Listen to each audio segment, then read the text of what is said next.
Good evening, everybody. For those who don't know me, I'm Pat Edwards, the chair of the Planning Committee. There's no fire alarm to be planned for this evening, so should the alarm sound, please leave via the nearest available emergency exit. Two of the closest exits are through the glass door behind you to my left and through the double doors on the riverside behind there. Please muster at Café des Amis, which is just across the bridge. Members of the public are welcome to make their own recordings of the meeting using whatever non-disruptive methods they think are suitable. I'd like to remind everyone present at that this meeting is being minuted, recorded, filmed and made available to view in live and archive form via the council website. If you're seated in a public gallery, it's possible the cameras may capture your image. If you wish to avoid being filmed, it's recommended you make a member of staff aware who can direct you where you can sit. And I think Lauren, sitting there in the blue dress, is probably the right person. It's not going to focus on people directly because the filming is, as you can see, they're on the face of the person talking, which will be committee members apart from when people are speaking. But it is a possibility. The Westgate Garden gates on the riverside are locked, so members of the public leave the Guildhall by the side exit behind the glass door. That depends on whether it's gone dark or not, but, just warn you. Apologies, John. Have we got any apologies? Yes, we have apologies from Councillor Ian Stockley, Chair. And do we have any substitutes? Yes, Councillor Liz Harvey as substitute for Ian Stockley. Thank you. So declarations of interest by councillors or officers. We have a generic announcement to make first, and then individual people will declare any particular interest. So, John, if you could read the general declaration for everybody, thank you. All or some councillors may have received correspondence from or spoken with applicants, agents, supporters or objectors, and some of the public speakers may also be known to members of the committee due to their work as councillors. Neither circumstance prevents councillors from participating in the meeting. However, any councillor who considers that they do not have an open mind in respect of any item on the agenda should not participate in the meeting when the relevant item is to be discussed. Thank you. Can I have any declarations from the floor, please? We've got three. So can I take Councillor Thomas first? It's not a declaration, Chair, it's a question. These extra meetings that we've got coming forward, if, for instance, we can't attend them being council members, does that affect our attendance record? Because it does seem a bit unfair, because planning has 13 meetings a year anyway, and these extra meetings are ready. I can attend all the meetings as it is at the moment, but if I get held up at work or something, and as my attendance record is 100% at the moment, I'd like to keep that in place. It may be something that has to come forward to Democratic Services. Thank you, Chair. Thank you. I think we'll have to take that to Matthew Archer outside the meeting, but I think it's a good point to raise. Thank you. I mean, for other people who aren't aware, the reason we've got special meetings is partly because any large applications were put off during the by-election and then during the KCC election, because we don't deal with large applications during election periods. That's just a standard practice. Councillor Prentice and then Councillor Castle, please. Thank you, Chair. Just to declare that I am employed by Network Rail, which is mentioned in the papers as having responded to this application, although I'm not involved in the application in any way in my work capacity. Thank you. Councillor Castle. Thank you, Chair. Just to make you aware and the committee aware that I'm predetermined on the only item on the agenda, but you've allowed me to speak as the ward councillor, and then I'll leave the chamber as requested. Thank you. Thank you. On public participation, there are 5 public speakers tonight who will be heard immediately after the officer's presentation for the relevant item. So if we now move to application number CA 23-00484, Land at the Hill, Beaksbourne Lane, east of Beaksbourne Hill, Beaksbourne, Canterbury, CT4 5EA. So can I ask, it's not Stevie, sorry, it's Simon Thomas, the Planning Officer Simon Thomas, Head of Planning, to introduce the report. Thank you. Thank you, Chair. So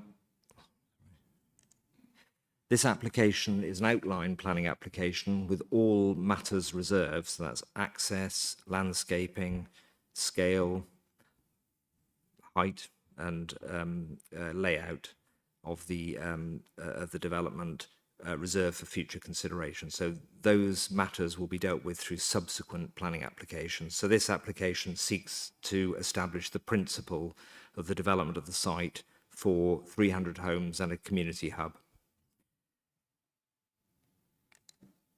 So this is just to give you, remind you where the site is. It's on the edge of Littlebourne, on the south west part of Littlebourne, adjacent to the village.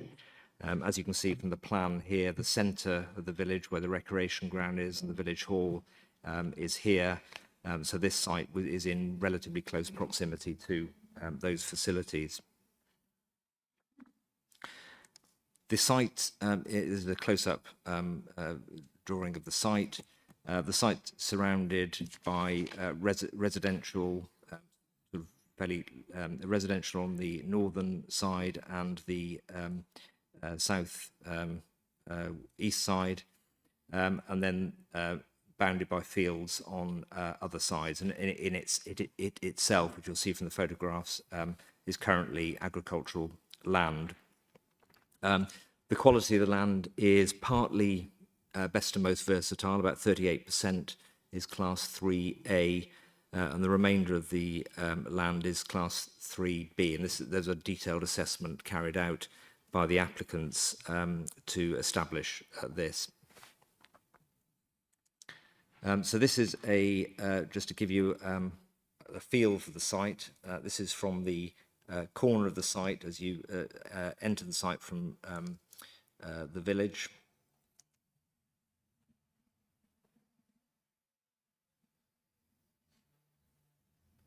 So you can see the houses on the hill just past the, and then this is looking out beyond the site, so that what you see in the distance is beyond the site boundary.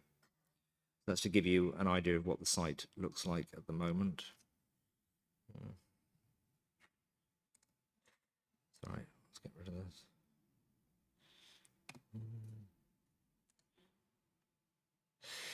So again, just a photograph, still photograph, to allow you to again appreciate what the site looks like at the moment. This photograph was taken today.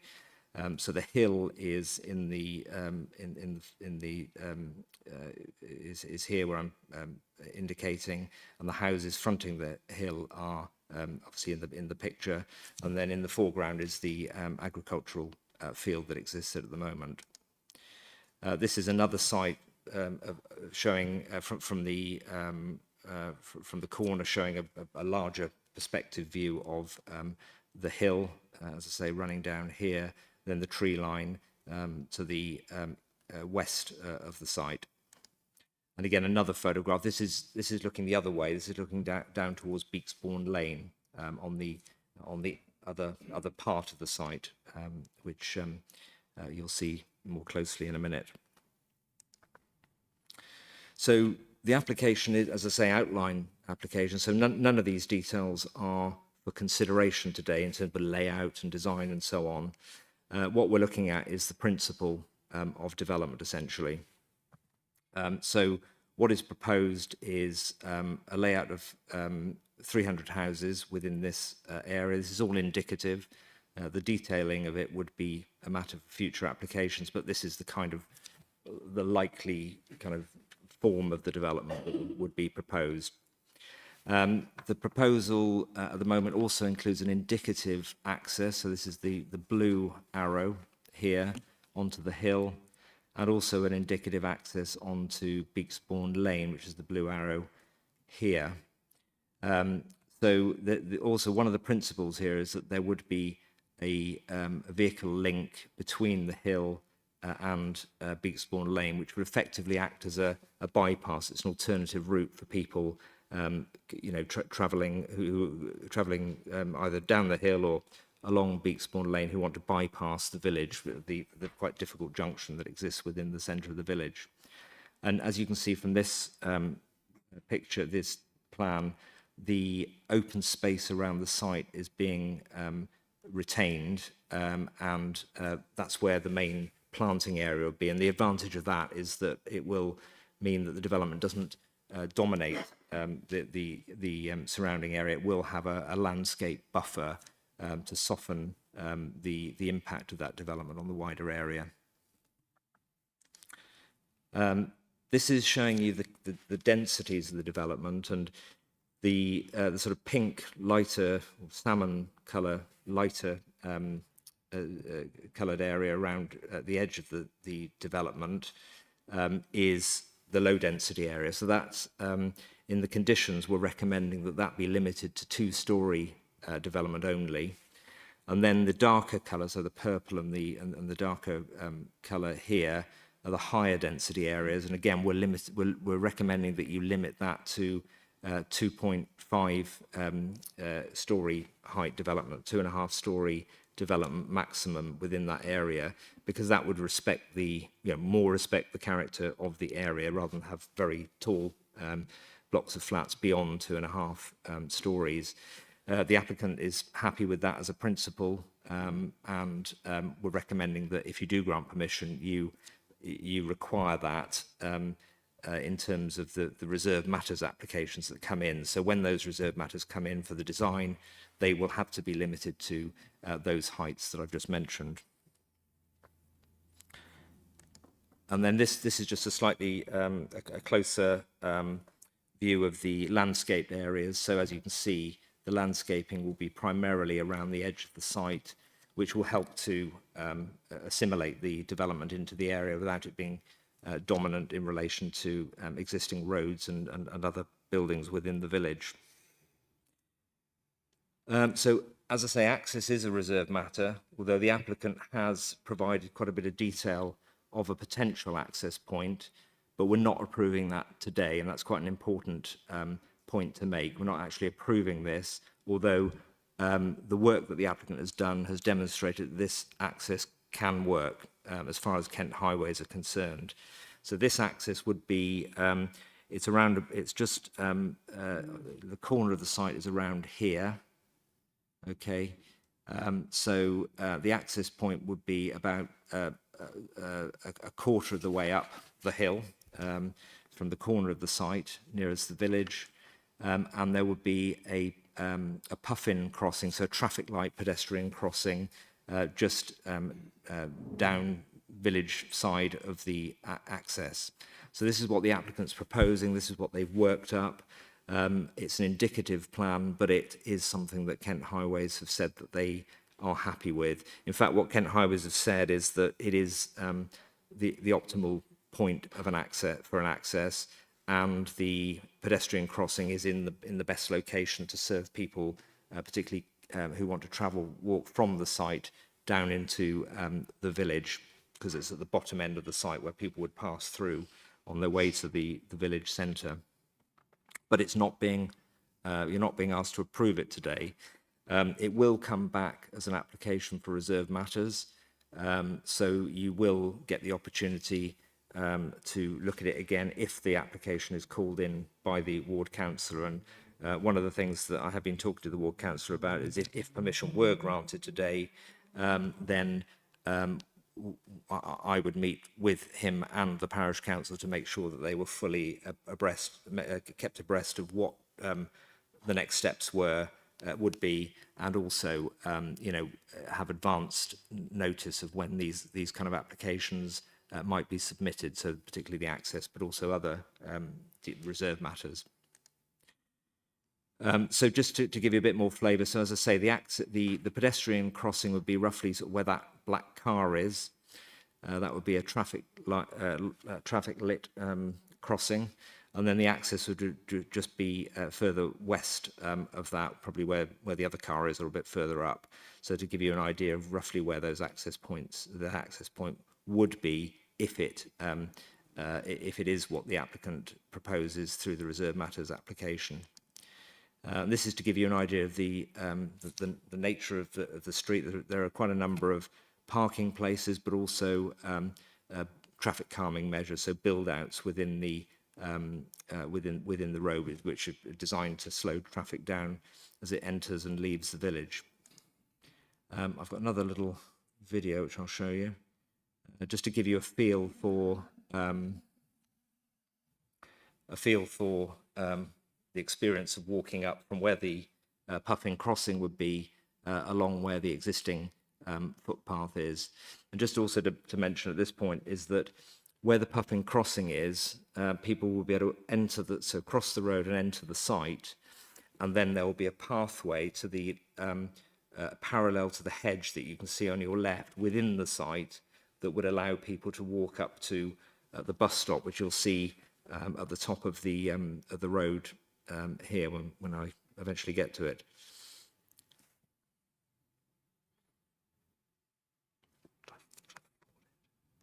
I think it's worth it. Yeah.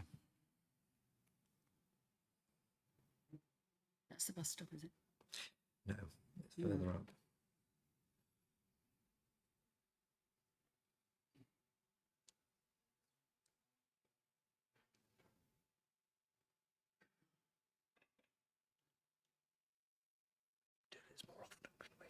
Is that the bus stop? Oh, you'll see it now. Yeah. So this is the bus stop for buses travelling from Canterbury to Littlebourne. You can see the sign there. And then across the road is the bus stop for buses travelling towards Canterbury. And you can see it's quite a small bus stop. The applicant has said that they would be happy through the Reserve Matters applications to extend the standing area, because it's actually quite small, the standing area at the moment, because obviously it's not serving a huge number of people, but obviously with the new development it would serve more people. And they have said that within the site they would be prepared to increase the standing area to make it safer for people waiting for the bus to stand and wait. That's all right, I don't know how to get rid of that.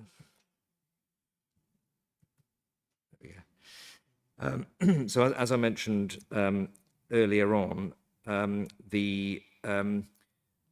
one of the positives promoted by the developer for this development and agreed by Kent County Council is the fact that it will provide a bypass, effectively a bypass to the village, an alternative route from Bigsbourne Lane to the hill.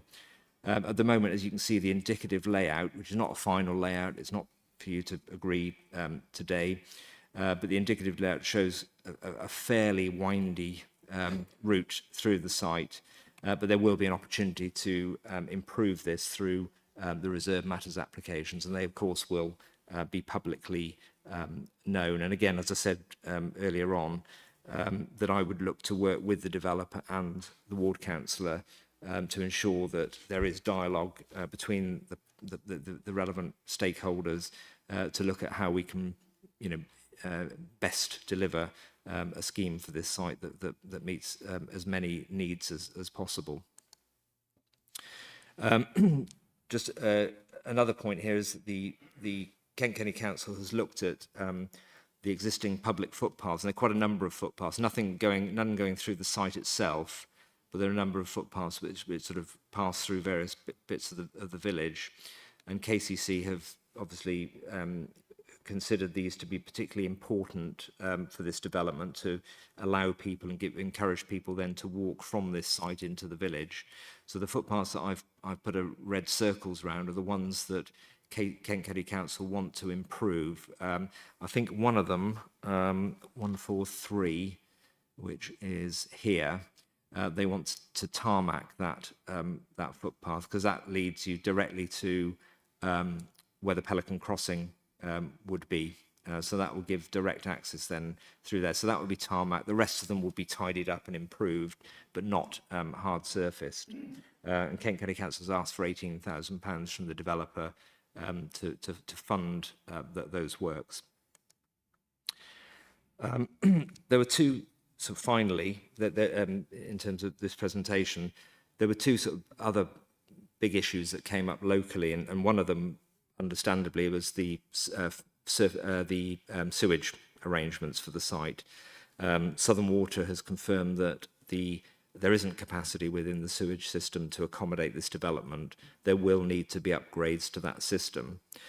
Under the relevant legislation, Southern Water have to provide those upgrades.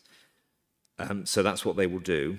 The only question here is when they will do it and how that then fits with the delivery of the development. So what I've done in condition, I think it's 15, is recommended that we say that no development could begin on this site until the arrangements for the sewage disposal have been agreed by the council. And I think I had a chat with the chair earlier on today, and we can, if members would like, is go further than that and say that the improvements have to be delivered in place before any occupation of any dwelling. So that hopefully would give greater assurance to the committee that there's no way in which that development could be occupied without those improvements having been made, because that is a key issue locally. The other issue, which the photograph illustrates, is surface water.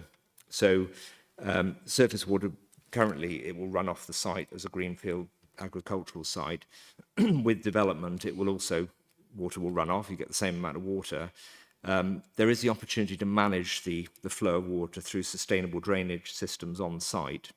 And the applicant has indicated that through those sustainable drainage systems, they would be looking to reduce the amount of surface water entering the water course, which you can see in this. We can see the end of it in this photograph.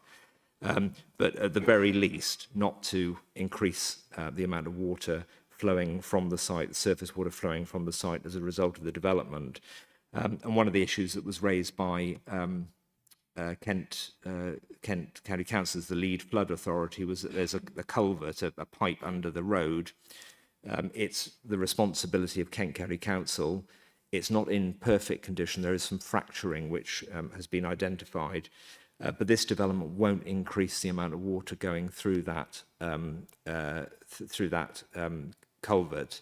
And if there is any damage to that, that is Kent County Council's responsibility. And of course, they have an interest as the responsible authority to ensure that is maintained. So that again was a major concern, because people, for obvious reasons, are very concerned about water management within the village. And these are two matters that we have looked at quite very seriously and in quite a lot of detail. And that is it. So I think the report really sets out all the other considerations. As you know, and we've as we dealt with last time round, we are in presumption in favour of development. So the tilted balance applies. And what we've done in the report is weighed that need for housing, and particularly the delivery of affordable housing, which is even more acute, against the harm to the landscape, which of course building houses on fields is going to cause a degree of harm, and the loss of agricultural land. So we've weighed those up, balanced those up, and come to the conclusion that this application would be in accordance with the National Planning Policy Framework, and therefore the recommendation is to approve, subject to a legal agreement to secure the contributions and so on set out in the report, and the conditions at the end of the report. Thank you, Chair. Thank you, Simon. So we'll move now to take our 5 speakers and then invite the ward councillor to speak following that. So could I please invite our first speaker? Have we got? Yes, we have. Dr. Peter Farrow, I believe, Parish Council, to speak first. You have 3 minutes. The timer's up there, and somebody will help you make sure the microphone is on, I think. Thank you. Thank you, Chair. The Parish Council polled the village about development on this site, and 96% of Littlebourne was against, with no one in favour. This is further reflected in the very large number of written objections that you will have seen.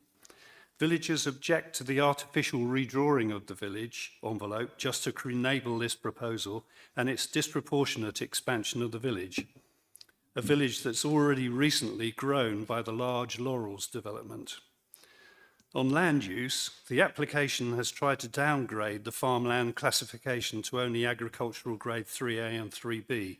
We believe this is simply wrong. The official government classification is top quality grade 1 land, and this is backed by local experience and local farm experts. No tilted assessment can justify such loss of this very most productive farmland. A rural service centre definition isn't the same as expandable. Our villages' infrastructures date to the 1950s and were built for a completely different urban scale, let alone for a further 50% increase in population. And I refer particularly to roads and sewers. So on sewers, you will hear later of issues that could have disastrous effects for the lower village residents. I would here simply emphasise that the old foul sewer system is already failing. Recent winters have needed continuous and intrusive tankering of sewage to avoid people's toilets blocking up or over pumping into the rare Little Stour chalk stream. Southern Water's investment timetable, which we've seen, will not even fix the current issues, let alone cope with the huge increase in demand. On roads, the application's traffic assessment and the opinion of KCC Highways frankly lack key local knowledge.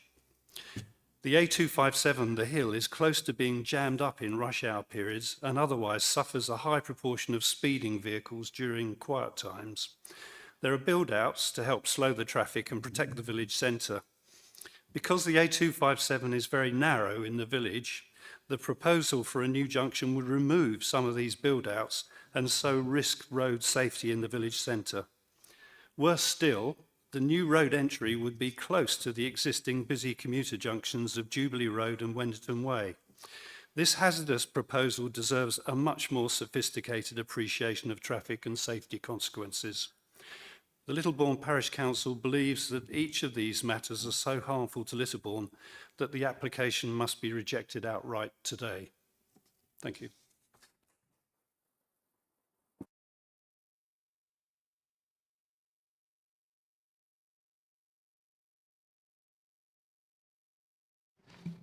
Thank you. And please could I call the second speaker, David Sladden, to come forward. Thank you.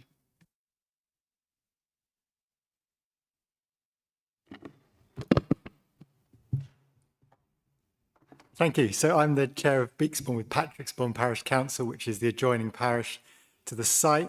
And so the main issues our residents have again about transport. So unless new residents are going to Thanet or the southeast side of Canterbury, they'll be using Beaksbourne Lane to get to the A2. Beaksbourne Lane is only just wide enough for 2 cars. The frequently minor collisions with wing mirrors being knocked off. I've noticed 5 in the last 3 weeks where wing mirrors have been smashed off cars.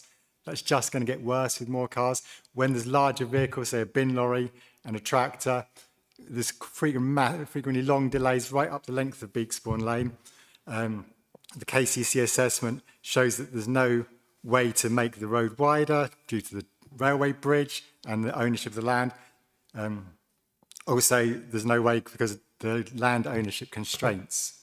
In terms of active travel, which we spoke about a lot in Beaksbourne, there's no way to make a safe walking route along Beaksbourne Lane from that site to the train station. I noticed in the application they did mention the train station quite a few times. Obviously, it's not practical to get there apart from by driving, which again will increase the number of cars on the road. So yeah, there's no way to build a footpath along there. We've done our own feasibility studies as a parish council. KCC have also done a study which they reference, which say that is not possible. And obviously the planning framework states that development should be only refused on higher grounds if the residual cumulative impacts on the road network would be severe. So we believe that the impact on Beaksbourne Lane would be severe from the extra car movements due to the new houses. I agree with my colleague in Littlebourne that actually local farmers in Beaksbourne have looked at the site. They agree that it is grade 1 farmland rather than grade 3A and 3B. I think that needs further assessment before a decision made. So yeah, in terms of the biodiversity, there's a threat to the biodiversity and the loss of the agricultural land. So protecting the best and most versatile land is obviously really important at the moment. and we wouldn't want any of that to be lost. That's all I have to say. Thank you.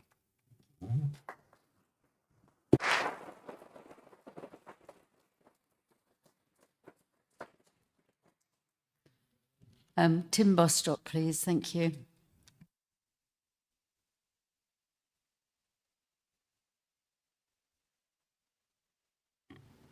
Yes, thank you, Chair. The sewer network serving Littlebourne is fundamentally broken, a fact acknowledged by Southern Water. During wetter months, rising groundwater overwhelms the ageing system, causing flow escapes and pollution. Current residents are already forced to endure restrictions on toilet and bathroom use, and Southern Water's emergency response includes deploying HGV tankers to extract sewage from manholes, blocking roads and disrupting daily life. Last winter alone, over 100,000 tonnes of sewage were tankered away, costing some £4.5 million and generating about 500 tonnes of CO2 emissions. At times, untreated sewage is discharged directly into the Little Stour, a rare chalk stream designated as a local wildlife site and habitat of principal importance under the NERC Act 2006. As David Attenborough has stated, these ecosystems are amongst the rarest and most valuable on Earth. Precious, irreplaceable habitats increasingly under threat from pollution and infrastructure failures.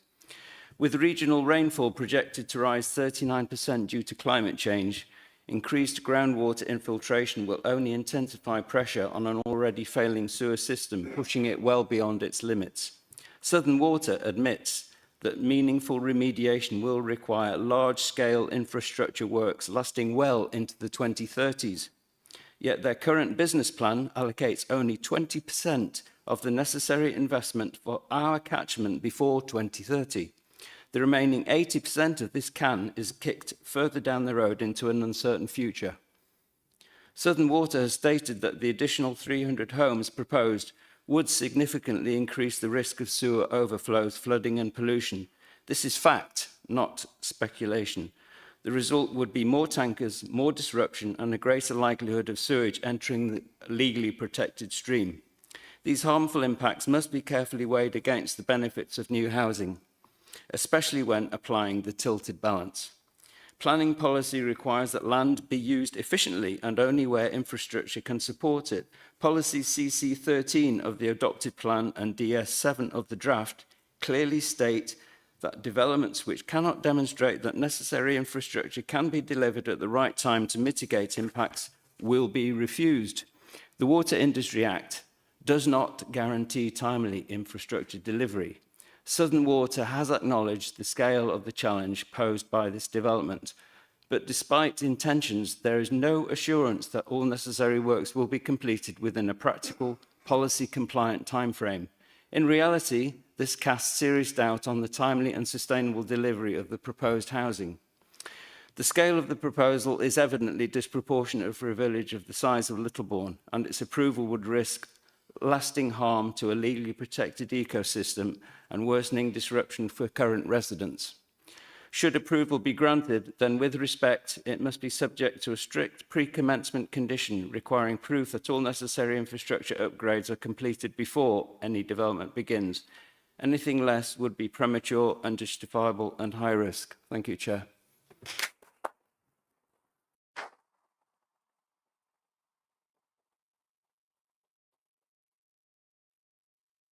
Henry Fitch. Thank you. Thank you. Good evening. I'm a local resident and I'm a solicitor with experience of practising planning law, and I wish to make 2 points to you tonight, councillors. Firstly, where the tilted balance is being applied due to a short-term shortfall in housing supply, planning permission should not be granted where you can have no confidence that the housing proposed will come forward within a reasonable time frame. There are two fundamental infrastructure issues for which there are no proposed solutions at present. There is insufficient capacity to treat wastewater, and there is groundwater infiltration into wastewater pipes. Southern Water have not committed to being able to resolve either of these issues.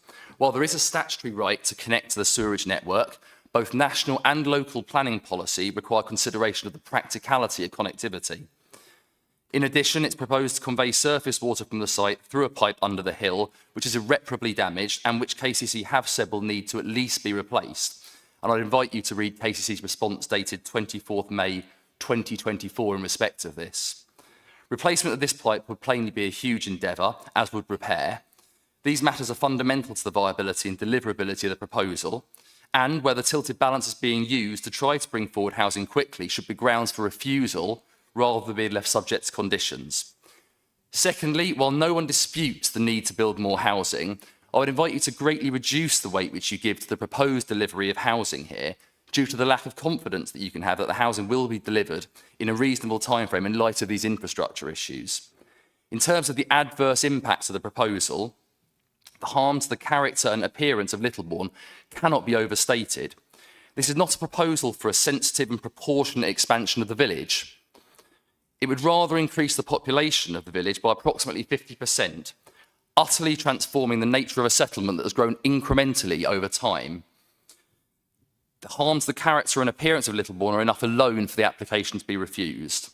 Further, more cars will be added onto the already overcrowded roads through the village, and any link road would not act as a bypass to traffic coming either from the east to the A2 or vice versa, or going through the village on the A257, which I would suggest from experience is the great majority of traffic which goes through Littlebourne. Without proposed solutions to wastewater and surface water disposal, I would invite you to give great weight to the possibility of flooding and sewerage discharge. The proposal is comprehensively non-compliant with the existing development plan. All of these are matters that both national and local planning policy provide that weight should be given to, and there are many examples of inspectors upholding refusals for just these reasons. The adverse impacts of this proposal significantly and demonstrably outweigh the benefits. Finally, I would respectfully invite you to consider the extent to which the Council will be able to control development in Canterbury if it grants this application. How would it be able to justify refusal of proposals for major development of other non-allocated sites? Thank you for your time.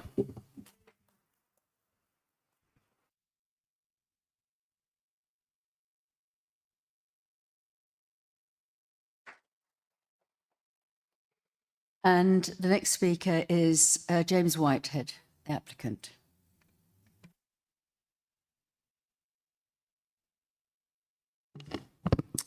Thank you, Chair. Good evening. I'd like to start by thanking the Council's officers for their professional consideration of our application and by stating that Gladman fully supports their positive recommendation to you. Members will be aware the Council have allocated the application site for mixed-use development within the draft local plan. Since the submission of our application in April 2023, we have worked closely with the authorities' officers to ensure the development proposals result in the delivery of a sustainable scheme that meets the criteria set out in Policy R7 of the plan. As demonstrated in the officer's report, there are no outstanding objections from statutory consultees. Whilst access is a reserved matter, the Council's Highways team have confirmed that the indicative proposed site access arrangements from Beatsbourne Lane and the Hill are safe and suitable, and the route through the site will reduce the amount of traffic using the junction of Beatsbourne Lane with the Hill. In terms of drainage, Gladman worked with Kent County Council and Southern Water to ensure the site's delivery would not negatively impact Littlebourne or the surrounding area. No development will come forward until necessary foul capacity has been built out into the system. In terms of surface water drainage, post-development, on-site attenuation will ensure significantly improved runoff rates during peak rainfall events. Statutory consultees have also satisfied that the proposals will not impact ecological sites such as the chalk stream. The provision of new homes will be a substantial local benefit of the proposal. Up to 90 affordable homes will contribute to meeting the needs of Canterbury's housing register, and 210 open market homes will help deliver much needed housing in the district. The proposed community hub will also provide a new facility for residents of the village for years to come. New areas of open space, green infrastructure and allotments are well located to allow ease of use for new and existing residents of Littlebourne. These areas will also help to achieve net gain in biodiversity whilst also promoting healthy lifestyle. Gladman are keen to ensure that any developments which come forward on the site is sustainable, attractive and ultimately one the residents can be proud of. We believe the application before you this evening will achieve this vision and therefore respectfully invite members to follow the officer's recommendation and grant planning permission. Thank you. Thank you. And now I'd like to invite the Ward Councillor Lee Castle to contribute to the presentations. Thank you. Thank you, Chair. Members of the committee. I speak today not just as a resident of Littlebourne, parish councillor and a member of this committee, but as the ward councillor representing 350 objectors and the whole community which is against this scheme, which was previously rejected by officers when smaller in scale at 115 houses. I would normally have a vote, but due to committee rules, that responsibility now falls to you, and I hope you share all the previous speakers' concerns tonight. This isn't opposition to all development, it's opposition to development that simply isn't sustainable. We're told presumption in favour of sustainable development applies, but when every key service is already over capacity, we must ask, sustainable to whom? This proposal adds 300 plus homes to a village of only 670 currently, a circa massive 50% increase. Our primary school is full, our GP surgery is overwhelmed, adding more families will only make things worse. Highways are equally strained. The access roads are narrow and busy. There are no continuous footpaths in and out of the village, making walking unsafe, as per the email I sent in advance to committee. This development would generate hundreds of car journeys daily because it is a car-dependent development by design. KCC Highways insists on a T-junction, ignoring pedestrian safety. A roundabout set back into the site would be safer and more effective. Shockingly, the new crossing removes existing speed measures, even as Speedwatch data shows Littlebourne accounts for over 10% of Kent's weekly Speedwatch reports. The southern access is on a narrow rural lane, not wide enough for proper traffic flow. Highways and the applicant have shown a total disregard for pedestrian safety. The site's internal road, touted as a bypass, is winding and disjointed. A proper bypass could have been created from the northwest corner, but wasn't.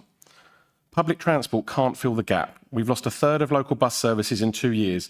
What's left is unreliable, especially for commuters, young people, the elderly or disabled. People will rely on their cars. The report cites £400 per household in contributions towards bus travel. That doesn't even cover a single subsidised school bus pass, or even just 50 return journeys to the city. After that, you guessed it, residents will drive. That's not sustainable. Claims that air quality won't suffer ignore the reality. 300 homes and circa 600 more cars will have an impact on air quality.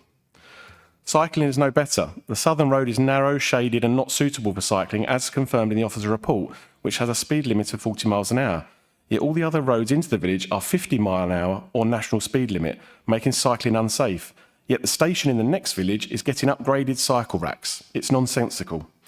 Another serious issue is wastewater and surface water, which has been covered. The officer's conditions are vague and unenforceable and leave a reality that Southern Water may never provide the improvements the local network needs. The legal right to connect does reflect the reality. The village sewage system is already failing. Last year, tankers were needed 3 times a day to stop homes flooding. Hundreds more homes will overwhelm it completely. Littlebourne isn't anti-growth. We've grown gradually and responsibly, but this proposal far exceeds what we can support. Yes, some affordable social and older person housing is included, but it's isolated, far from jobs, schools and services. That limited benefit is outweighed by the wide-ranging harm. The National Policy Framework supports sustainable development only when positively clear objectives outweigh the negatives, and on the tilted balance, the scales can only tip one way, rejection. This site is not sustainable, not on education, health, transport, employment, the environment, road safety or infrastructure. It simply is not sustainable. Please consider the real experience of the community I represent and represent this application. Thank you for your time.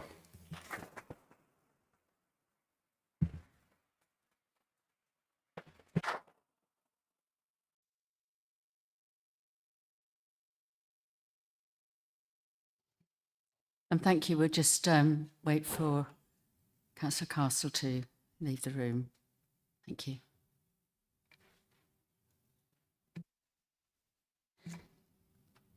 Before moving to the proposal in the report, I think it might be a good idea if I give the committee the opportunity to raise any questions and queries and get answers to some of the points that may have been raised or that you yourselves obviously want to raise first. So could I open up for discussion of questions and issues? Councillor Old, I've got to write a list. Okay, thank you. Thank you, Chair. If we agree to Southern Water's request for a phased development to give them a chance to improve the infrastructure, is there any way we could put a timescale to that Or are we going to say that having agreed it, that this could carry on for 5, 10 years as various phases are built and then attached to the network? Yes, ask Simon to respond. Yeah, I mean, I think with development of this size, it's going to take probably, I don't know, year and a half, 2 years before the first spade in the ground, if it was granted permission today. And then the build out, might take 4 or 5 years or so. So we're looking at sort of quite some time in the future before the whole development is built out. Southern Water have a legal responsibility under the Water Act to connect development to the sewage system. What they have said is that they need to ensure that they coordinate the development with the connection. They haven't said they can't connect it. They've said, they will carry out their statutory duty, but they want to ensure that development doesn't come forward more quickly. So the condition that we've put forward, and the suggested strengthening of that condition, which is that before any development happens, then the strategy for connecting to that system needs to be agreed. So we need to know from Southern Water what timescales they're operating on. And then also to say that no dwelling can be occupied, and this is the proposed strengthening, no dwelling can be occupied until a connection for that dwelling is in place. So it's actually in place. And I think that, to me, that feels to be, where the committee and certainly where the community want us to get to have that absolute certainty. And I think, we can do that through a condition which is strengthened in the way that I've suggested. Yes, if you want to come back. I come back. What I was getting at was, if this is going to be a phased development, I can see that they're going to build, say, 50 houses and they'll be connected. And then when they're sold, then another 50 houses and they'll be connected. And that this could carry on and residents could face disruption in the village for an extended period of time. What I was asking was, can we say we would like to see, once approval is given, that this has to be completed by a certain period of time? We can't normally, we can't condition development to be completed in a certain time. I think the point here is that although they've asked for phasing, what they're basically saying is that they want to ensure that the development the sewage connection is ready before development happens. So it's not that they're saying they'll do it in chunks necessarily. It might all be done, within 2 years, for example. But they want to have that control through us to ensure that development doesn't move forward more quickly than they can deliver the scheme. I mean, I would say from an efficiency, from a viability perspective, they're going to want to put it all in place immediately. It's not going to be that they want to do it in phases. So I don't think that's necessarily an issue, but we would have ultimate control in the sense that no dwelling could be occupied until the system is in place. Councillor Mellish. Thank you, Chair. Well, coming from Herne Bay, I didn't know the site until this morning. I went over and spent about an hour walking around the area and to get myself familiar with it. And I fully kind of recognise some of the issues that people this evening have raised. It seems illogical to me that we know that there are sewage and water runoff problems with current sites, with the current situation. Should not that be resolved first, and to ensure that actually the people get the service that they actually require now, let alone in 5-10 years' time? So that becomes your baseline, as it were, and you then perhaps in a position to talk about what additional services can go into that sewage service. And also, I see about the crossing at the bottom of the hill as it joins the village, but there's nothing about access from opposite Everhill Pub, the public house opposite the site. That is a fast road. I mean, I've walked down there a couple of times myself this morning, but there's no indication about how that's going to be dealt with in terms of the proposed site. And also, I'd like some more sort of clarification, really, about I walked along Nattergate and the little Stour chalk stream that runs alongside of it. And that is after what we've had a week of dry weather, 2 weeks of dry weather. That is at road level at the moment. The height of the water is at road level. So obviously, it's taking a runoff now from the hill and from the fields around it. Again, I see nothing in the paper at the moment to say that's going to be protected now, let alone when this development comes in. Now, I'm not against the development per se, because there are some awful developments going up the hill, frankly. They are not very pretty developments compared to the rest of the village. But this is going to be an imposition on what's already there. So let's get a let's get a baseline in that we can work from first, perhaps, and then then the development may go ahead. But at the moment, I'm not getting my questions answered here. The amount of traffic that's going to be generated by this site, for instance, it's like, if I get this right, you come the High Street into Nattergate, it's like a dog leg. I can't quite sure. Yeah, it is a dog leg, I suppose. And that narrows down. And I've tried driving through there a couple of times this morning. It's very dangerous. It's very difficult. I've also walked along Nattergate as well, looking behind me, looking in front of me every second to ensure that cars were not going to knock me over. Again, there's actually nothing in this paperwork to actually assuage my fears about pedestrians using the area, both in terms of access to the site and around the village itself.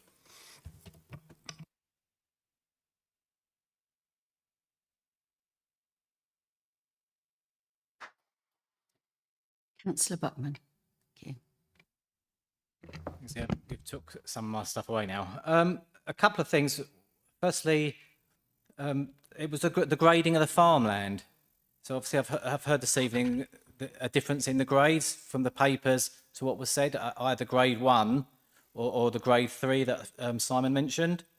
And I was just wondering, and I think you said that the developers graded it or was paid to develop. So I was wondering how the grades, why there is difference there in the grade, and whether we should be, as a council, sending out the people to grade this land and then charging developers for it, so we're actually clear of what's happening. And then obviously, I know we're talking about phasing as well of the sewage. Can that, even if it's in a condition, can it be as housing mix can change, like social housing, or social housing can go from 1% to a lower percentage due to costs. Can this sort of condition change with this? Is there flexibility in this condition for sewerage, or would it be taken to the inspectorate? And how much control could we have over that?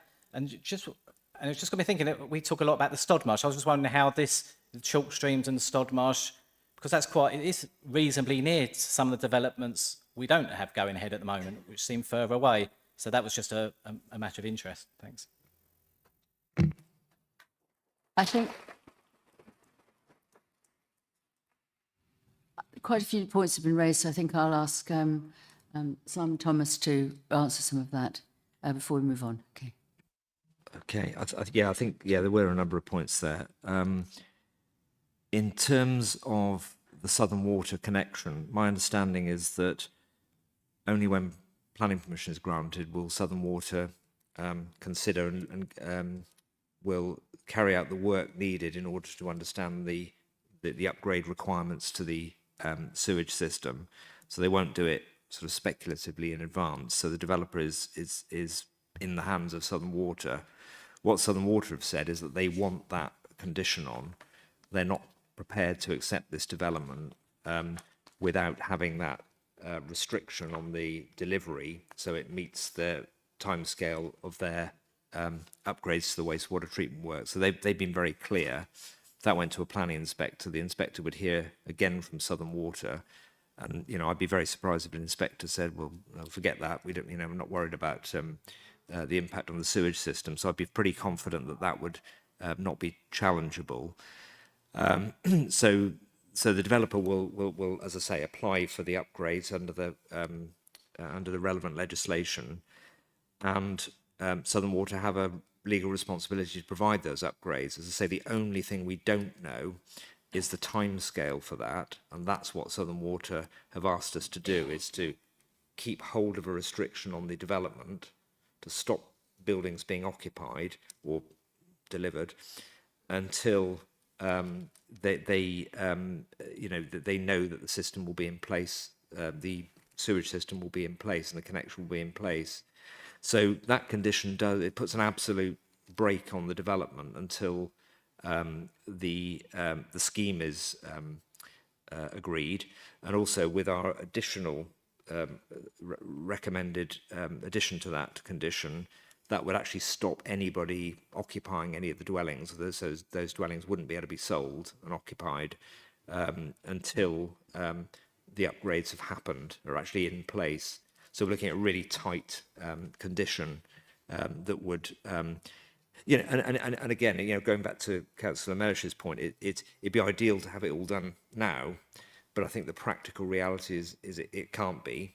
So the best we can do is to cover it by condition, and the condition we're suggesting is, excuse the pun, is watertight in the sense that it puts an absolute stop on the development happening until those upgrades are in place.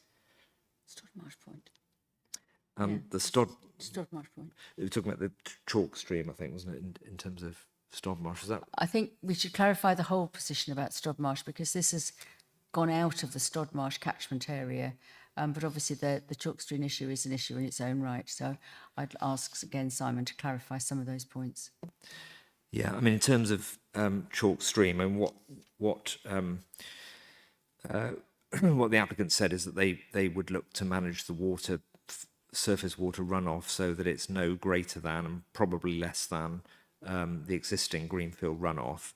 And what we've done is we've put a condition. We're recommending a condition that says they've got to show how they're going to do that before we would allow any development to take place. So again, a strongly worded condition that they have to adhere to. And bearing in mind, going back to what we said originally, this is an outline planning application, so the full details are not here yet.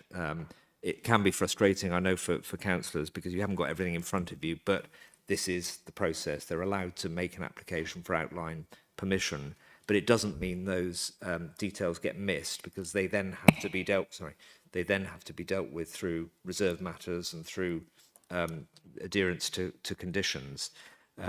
So as I say, that would be the position regarding the chalk stream. In terms of Stodmarsh, this development was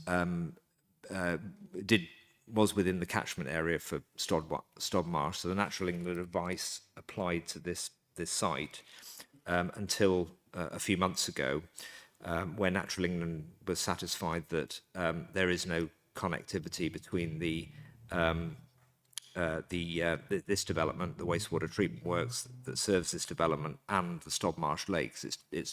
It's downstream, and they don't consider there to be that risk.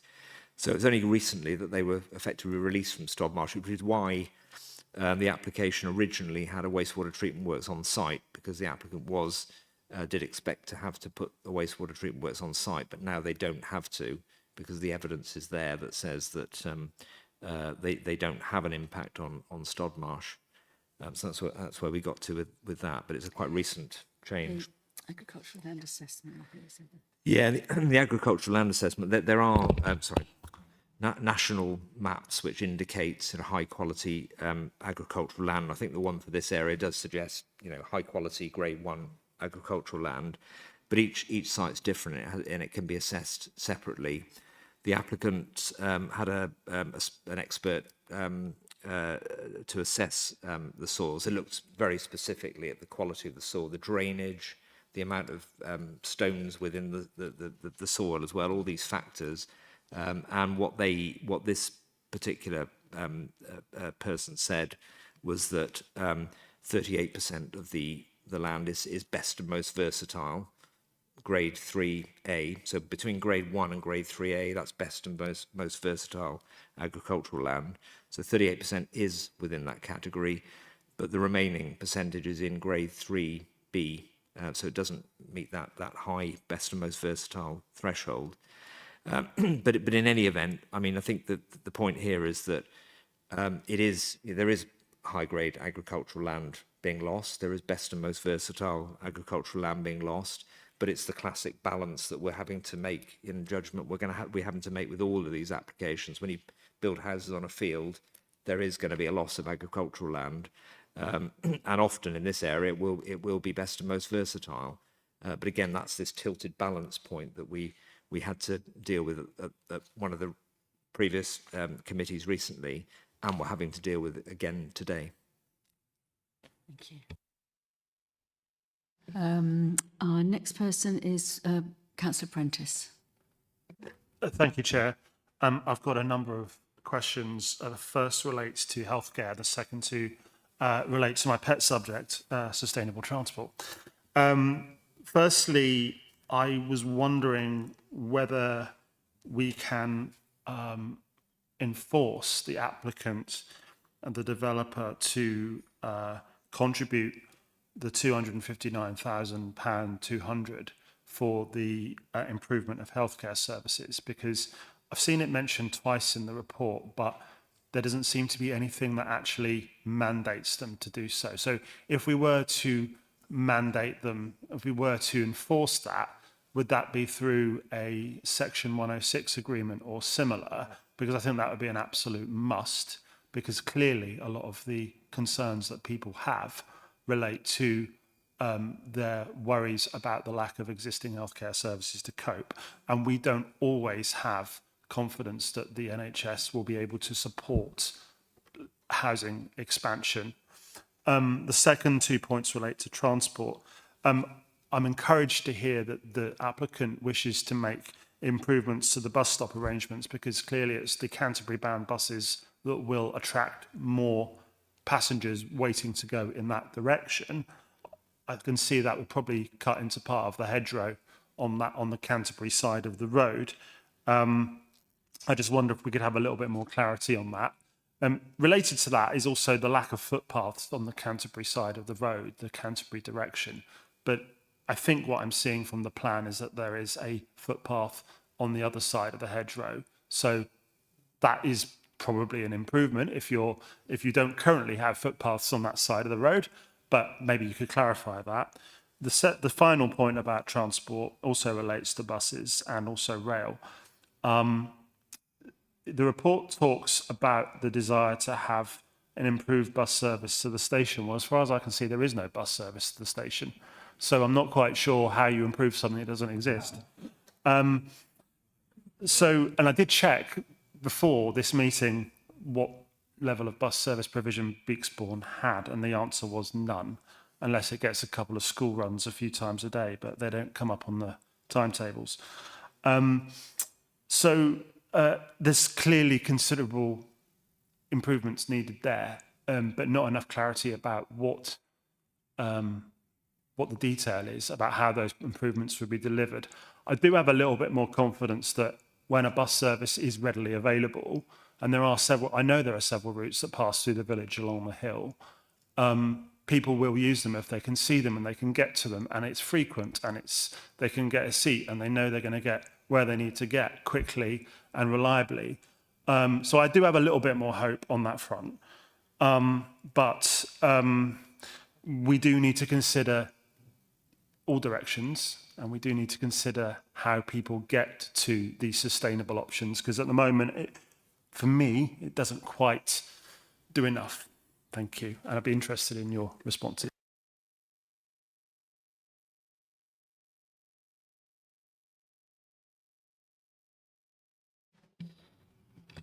Thank you, Chair. I mean, in terms of the healthcare provision, yes, that would be a Section 106 agreement.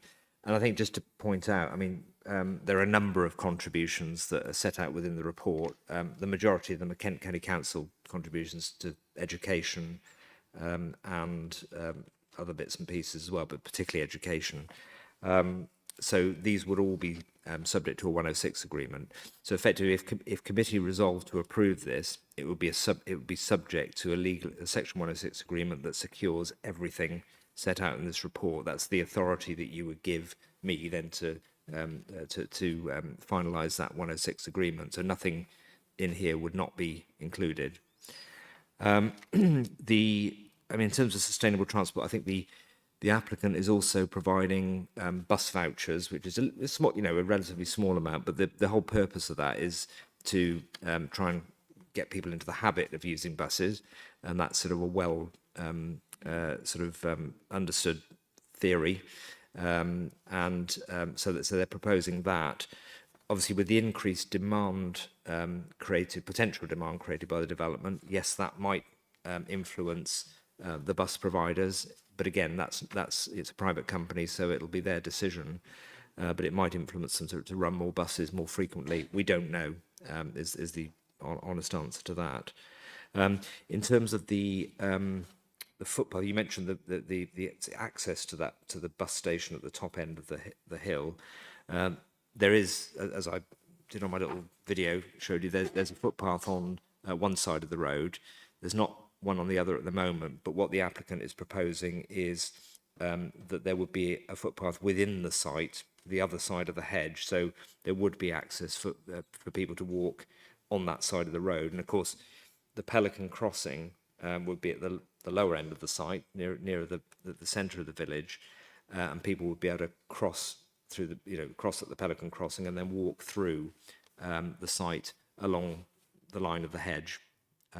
So that would be improved, so serving the development, but also anyone who might want to use that from the development. But of course, there is a bus stop closer to the centre of the village, so it's unlikely many people are going to want to walk all the way up to the top one.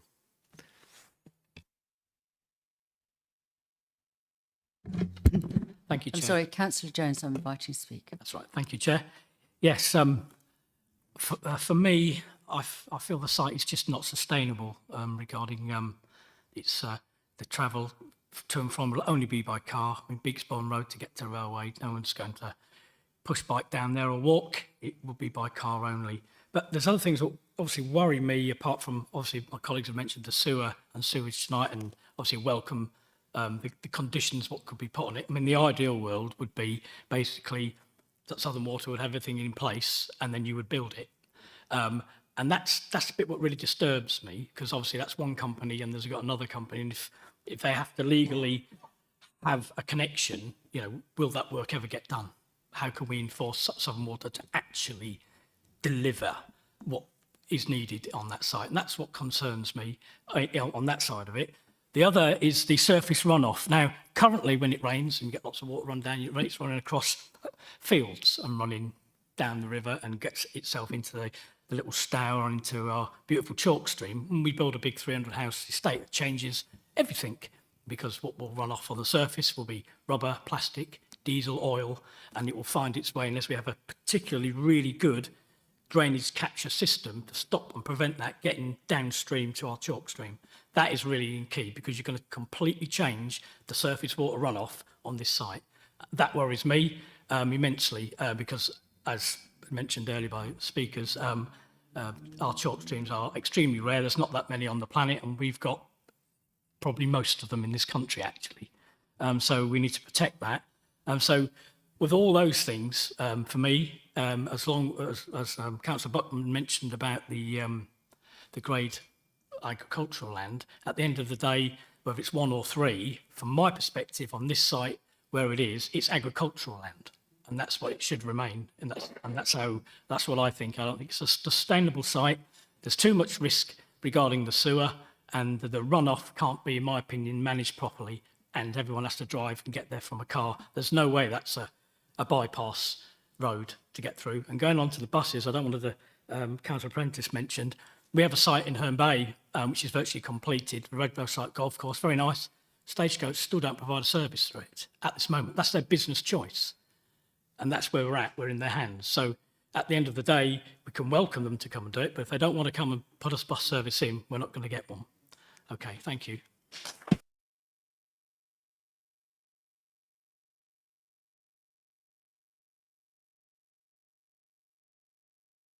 Thank you, Jay. As we're sort of in the phase of question asking and answering, then I'll pick, you know, these up as questions. I mean, I think, as I said, I've sort of spoken about the Southern Water arrangements, and it really is a matter of timing. It's all a matter of timing. Southern Water won't accept an application to upgrade before a permission is granted, because currently it doesn't exist. You know, there's no approval for the site. So only if and when that happened, then they would entertain the application. And what they've said is that they can do it, but they need to ensure that, you know, it happens at the right pace. Basically, the development happens at the right pace. We can control the development. They control the upgrades to the sewer. It's basically putting the two parties together and coordinating what happens. In terms of runoff, yeah, I mean, there is a condition in the planning permission, in the planning report. So if it were permitted, then it would ask for condition 14, ask for full details of the sustainable surface water drainage arrangements. And then also what we've done is condition 16. It probably should have followed and been condition 15, but it's condition 16. It asks for a verification report. So we have we will be the condition 14 says we need all the details to demonstrate that the surface water is managed and clean, you know, that it's treated in the right way, that it doesn't cause any pollution. And the reason for that condition is to stop any pollution being caused. So we get those details, we would assess them and approve them if they're acceptable. And then once that system has been put in, then condition 16 asks for a verification report to demonstrate that, you know, that they are effective. So we're sort of belt and braces with that. We're not just leaving it and agreeing the condition and then not assessing what happened next. So we're dealing with that in that way. I mean, in terms of, I think the other question was around buses. Probably some of the answers I gave earlier do cover that point. But if there's anything else, obviously, please let me know. Okay, the next person is Councillor Dan Smith. Thank you very much, Chair. I'm going to run through several points, if that's okay. The first one on the farming, I think in paragraph 32 it mentions that it forms part of the Littlebourne Fruit Belt character area. Now, I've got quite a long memory, and my sister's worked in the bow window many years ago, for those who remember the bow window, 50 odd years ago. And it's, I seem to recall these were fruit trees along that belt, and that's probably why it's Grade 1 farmland, because it's currently wheat fields. So you're looking at different kinds of crops for that. So I think that may be something worth looking at, Simon, in order to assess farmland, because it is part of that fruit belt character set, and that is the type of farmland that it's probably assessed as Grade 1 on. So maybe worth looking at that. On the paragraph, I think it's 95, we talk about the archaeology. Different point completely. No one's mentioned that one yet, but it's an archaeological site. They call it Anglo-Saxon. Actually, we're Jutes in this part of the world, so the Jutish potential there, and also Roman and Neolithic. So that may be a factor that perhaps more information is needed on that, because any development would disturb it. Then I'll get to perhaps the main matters.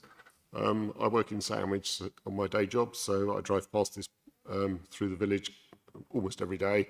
And when you can't, like the traffic's been a nightmare in Canterbury for the last couple of weeks, you tend to drive down the main road, the main Dover Road, and then come up through Bigsbourne to get around the village. And both roads are an absolute nightmare, so I can vouch for that, and I've done it for many years, so it's, I know they are.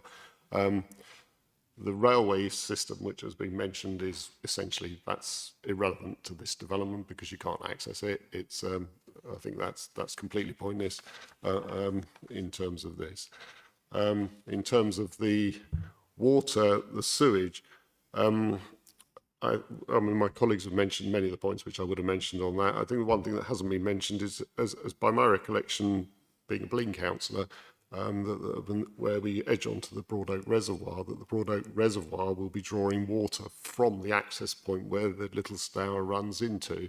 So the condition of this stream is important for not only for now, but for the future development of the water supply of this whole area.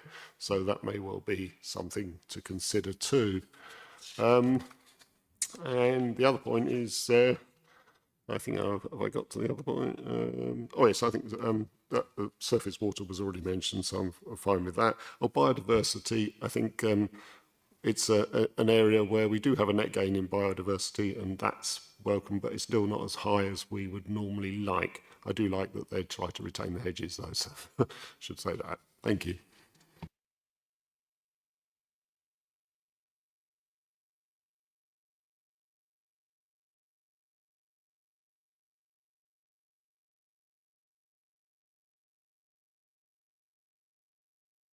I think we've got to move on and see what other people are going to say before we answer more points. Councillor Naomi Smith now. Thank you, Chair. I have a few questions as well, I'm afraid. The increase on the population, the current population for the last census is 1,600 people for Littlebourne, and this is 300 houses. Could be another 900 people being brought into what is quite a small village with, you know, not a huge amount of services.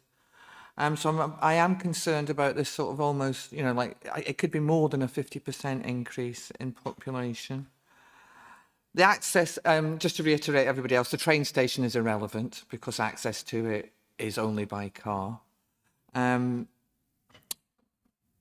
The social housing affordable mix at 30% would give us, I think it would give us 90 social housing on it. And then there's a 70-30 mix on that as well. But then is the 10% of older persons housing in that 30%, or is it a separate percentage? The travel plan, I really do worry about. I do hope anybody who's here from Littlebourne tonight hasn't come on the bus, because I think you probably need to go now to catch your last bus home. I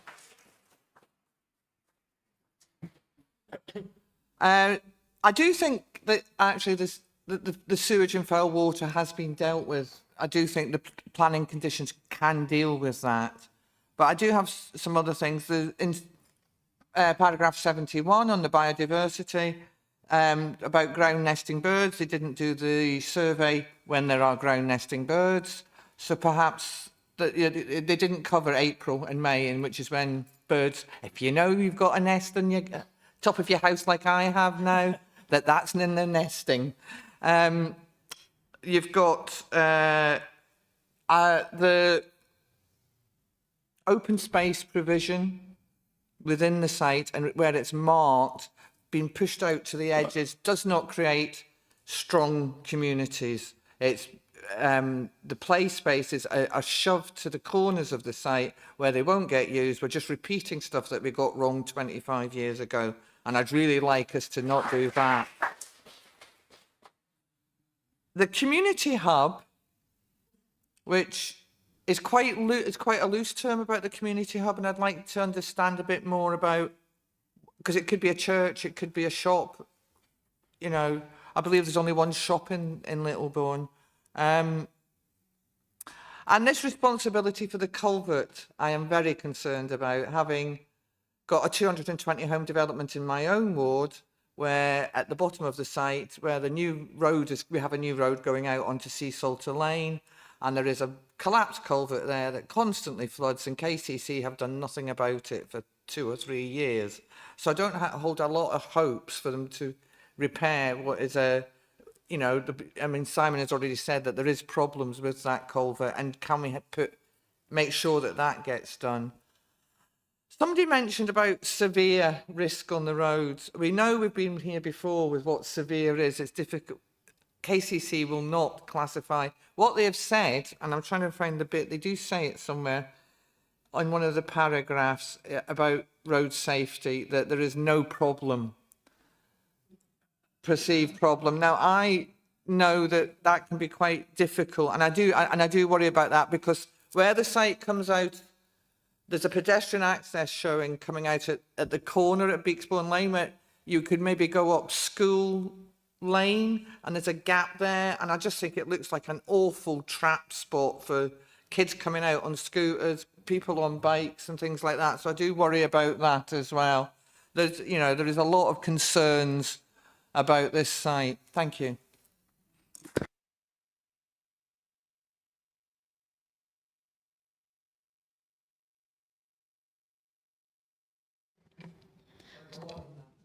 Thanks. Just ask Simon for another couple of responses. Chair. Yeah, I mean, in terms of the village, it would be a significant increase in size, obviously. The village does have, obviously, a school, a shop. It has the buses that the bus routes, as we've talked about. So it's not completely devoid of any services. In terms of the accessible housing, that's 20% of the overall. So that might be some of the affordable housing. It might be, some of the market housing. The requirement in the condition is that it's overall 20%. In terms of the open spaces, yeah, they are around the edge of the site, and that's specifically because of the need to assimilate that development within its environment to maintain that rural character. There is some open space within the site for play, but also the site the site is within relatively close proximity of the existing recreation ground and the centre of the village, and the crossing, the Puffin crossing, would allow safer route for people to get to that facility. And of course, in terms of community cohesion and so on, then it's certainly desirable for people to have that access to an existing established facility, which is the centre of the village, rather than sort of that be and sort of a new competing centre be formed as such.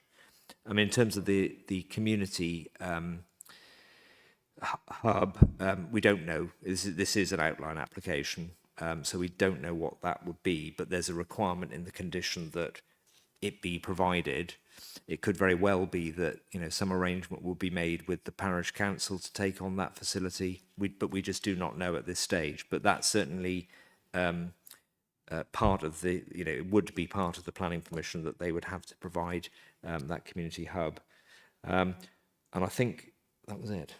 Was it? So we can't really say more about that, can we? No. I think that's fine. Okay. I think that's fine. We've got 3 more people. I think if each of you ask the questions first, as the 3 final speakers, and then we come back to Simon. So, Councillor Thomas. Thank you, Chair. Quite a lot's already been said to this site, and for me to add a few more comments, I have got a few, but I've not heard any councillor have any positive thoughts on this site. It's not sustainable. It's not suitable. Couple of questions. One of the questions is this: the water situation keeps coming up. The question I've got now from the conversation that's been had is: are you saying to us that Southern Water will not do something with the sewage system as it is now if this site isn't proposed to go forward? I.e., is it going to stay the same problem for the residents if this site does not get approval tonight? Are they just going to go, well, we haven't got no more money for it and they've got no more houses going in, so we'll leave it? I don't know. The impression I've got is Southern Water will do the repairs as long as we get this connection and guarantee we get an extra 300 houses. The road coming into the site is a narrow road. I mean, I go to Howlett Zoo there on a regular basis. Driven down that road to get there.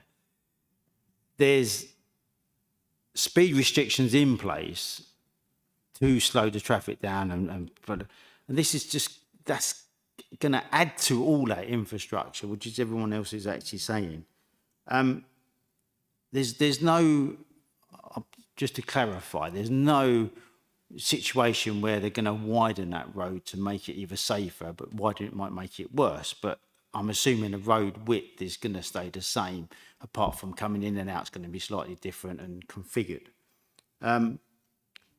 When it comes to if it was granted, coming back to the Southern Water, I've not actually heard or said, will the water situation be separate, i.e. the sewage system will be separated from the rainwater system, because that's what Southern Water keep telling us that's what we need to do to solve the problem for storm drainage, so they don't have to then send out all the sewage because they can't cope with the storm water. So that kind of clarifies that. This only come into committee because we're in presumption. There's no way in this world that this would have come to if we weren't in presumption. So we're kind of, we've been here before, and we're going to get more of these sites coming through. You know, until we come out of presumption, this is the situation we're in, and we've kind of got a gun to our heads to produce to allow more of these houses. I'm really not happy with this one. It's not a sustainable site. It's on farmland. Everything else pretty much been said. I don't know what else to add to it, really. Thank you, Chair.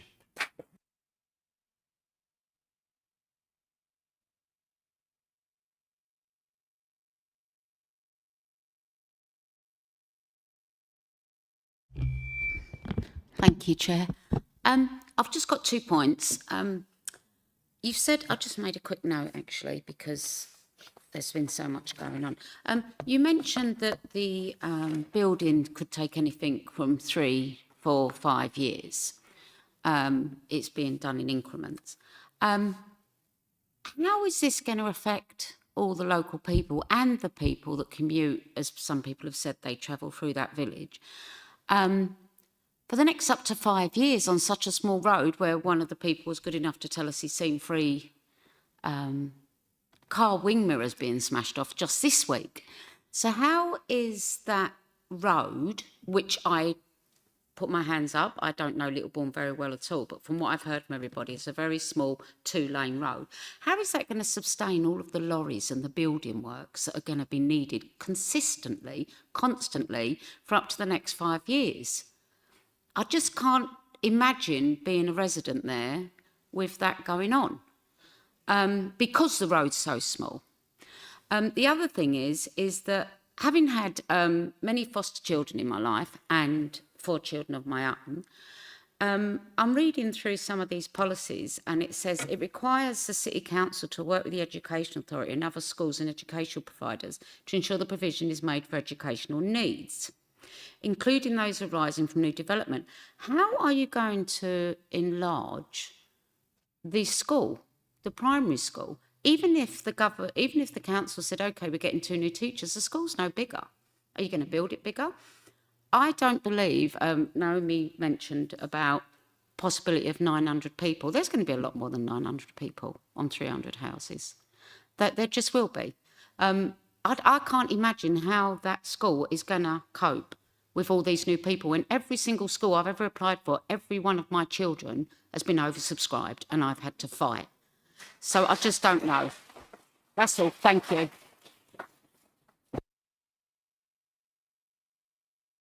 Thank you.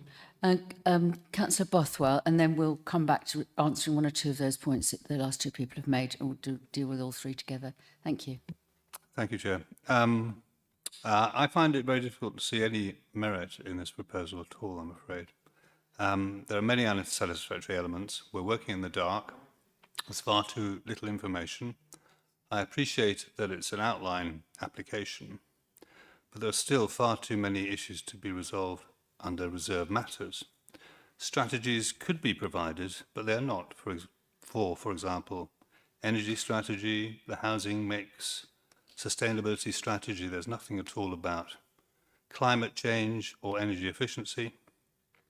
Secondly, most importantly, the infrastructure, as we've heard, is inadequate with regard to the sewage, with regard to the roads, and and also particularly for pedestrians and cyclists, there's precious little provision already in Littlebourne, and this will make matters worse, as we've heard, with regard to no link to the local railway station. And thirdly, I think the scale of the development is completely out of kilter with the size of Littlebourne itself. It'll produce a real shock for the people of Littlebourne and its infrastructure. Thank you. Yeah, I think we have to say is that we've got the movement. Okay, I think I'll see if I can remember all those questions. I made a note of them. Yeah, I mean, this application is coming to you with a recommendation to approve because we're in presumption. Because when you look at the national policy, it provides a tilted balance, and you look at the issues here, the concerns, you weigh those against the need for housing, and the recommendation is that the need for housing would outweigh the impacts. And the impacts are principally the landscape character and the loss of agricultural land. The other matters can be dealt with by condition. And although it's a frustrating process because you haven't got all of that information in front of you, the way the planning system operates, it allows you to put conditions on it. It tells you that if you can resolve it by a condition, then you should. So it's frustrating you can't see that information now, but that is the way the system operates. Those matters that people are understandably concerned about, particularly sewage and surface water, can be dealt with by condition. There's no doubt about that. In terms of the school, the county council has identified a need for additional education facilities as a result of this development, both secondary and primary. So they're asking for something over £2 million for primary education. Their preference is to spend it on expanding the existing school in the village. They'll need to develop a project for that, so an extension or whatever, but their preference is to do that. It makes complete sense to expand the school in the village if that's at all possible. So that's certainly the objective of the county council, because that would be a failing in the development if it didn't have enough education provision and didn't provide that provision to mitigate that effect. So I think overall, you know, I do understand the concerns and the concerns of local people and the councillors today, but we are in a situation where, in planning policy terms, you know, this is the recommendation that, you know, we naturally and logically came to, and the imposition of conditions is something that we can and are encouraged by government to do. So, hence the recommendation. And you know, I think the point here is also that there are some benefits associated with the development. There are concerns, but there are also benefits. It would provide that sort of bypass effectively through the site. It would also provide affordable housing for the village and for the district. So there are clear benefits to this proposal, but they have to be balanced against the harms, which, as I say, you know, realistically they are loss of agricultural land and landscape impact. The other matters can be dealt with and would be dealt with through later applications. I've still got Councillor Mackenzie, but that will be the last one I take before we start dealing with proposals on this site. So, Councillor Mackenzie. Okay, thank you, Chair. So, where the National Planning Policy Framework in Chapter 9, paragraph 116, gives weight to severe cumulative impact on the road network, as well as in the future, as well as the current. I wonder about this supposed link road going through the development. So I know, representing Fordwich, that a lot of people cut through King Street and the High Street in Fordwich to get from Stodmarsh Road to Mill Road, and it causes a lot of problems for the local residents there who have concerns regarding congestion, air pollution, traffic safety. So KCC noted that a lot of traffic would be diverted through that link road off of Beaksbourne Lane, but has there been any consideration of what cumulative traffic impact that would have within the development for the future residents if this was to go ahead, and how it would impact their lives, as well as the existing residents? A second question I wanted to ask was, as far as I can tell, and I do apologise if I've missed it in the 583 documents on the planning portal, but like, have there been any consultation responses from Howletts? Have there been any communication with them? I would have thought, since it's right on their doorstep, they would have had something to say about this in any which way. And and I do wonder, you know, developments of this scale, they make a lot of noise. They will send up plumes of dust. And I wonder how the animals living in Howletts will be protected from the dust and the noise and the light and all of these problems. Thank you.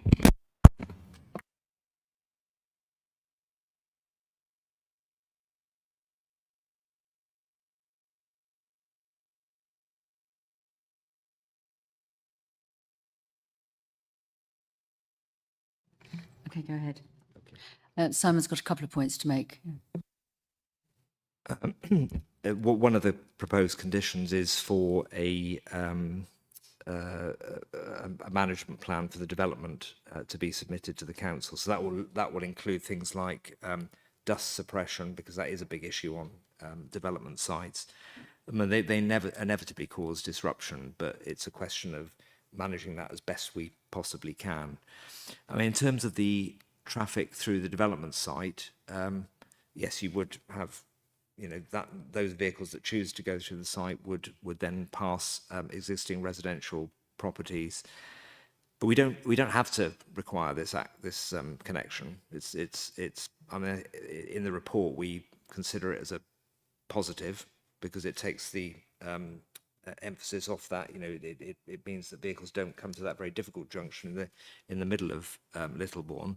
But we don't have to ask for it at all. We could say no connection at all between Beaksbourne Lane and Littlebourne.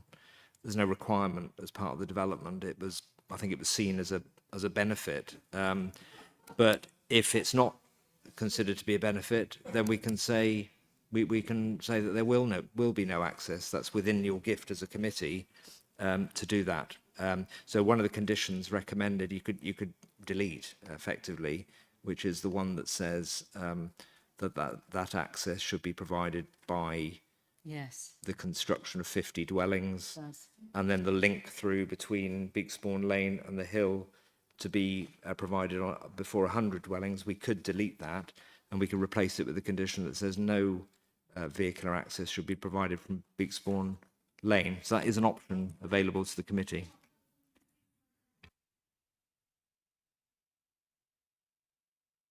Please, we can't accept contributions from anybody else apart from the speakers at the start, please. Thank you. I think we haven't covered off one point, which I think was Beaksbourne Lane and lorries. So there's a requirement of the construction management plan that all the lorries would go from the hill, that Beaksbourne Lane would not be used in all the stages of the development at all. Now, obviously, we haven't got all the detail here because we don't have those plans because it's an outline, but that is stated very clearly and is the expectation of the construction management plan. I need to move to proposals on this site. I just want to say a couple of things. I'm conscious that we haven't had a positive response from the committee. Nevertheless, we do have a proposal in the officer's report, and we do need to debate it. I'm saying this without prejudice to any results or any responses people may have, and I'm not saying that I have determined my position on this until we have the debate on the proposal. We need to debate the proposal. If committee is minded to refuse this officer recommendation, you need to be clear that what we we'll need is reasons. And if you are going to move to refusal, we would obviously want to learn some lessons from cases where we've deferred for discussion of this outside committee. It would be better if people could, right now, be thinking, if they want to propose that they have reasons for it and they're prepared to do so. So please try and let's come to a conclusion on this case. But because we need to debate the proposal in the report, I will now put that proposal, without prejudice to the outcome, that authorisation be given to the head of planning to grant planning permission subject to section 106, legal agreements to secure the obligations set out in the report and the imposition of the safeguarding conditions as recommended in the report, with the addition of the tightening up of the one on sewage, and we can go back over the wording of that. We've got an agreed wording with the developer for that today. So do I have a seconder?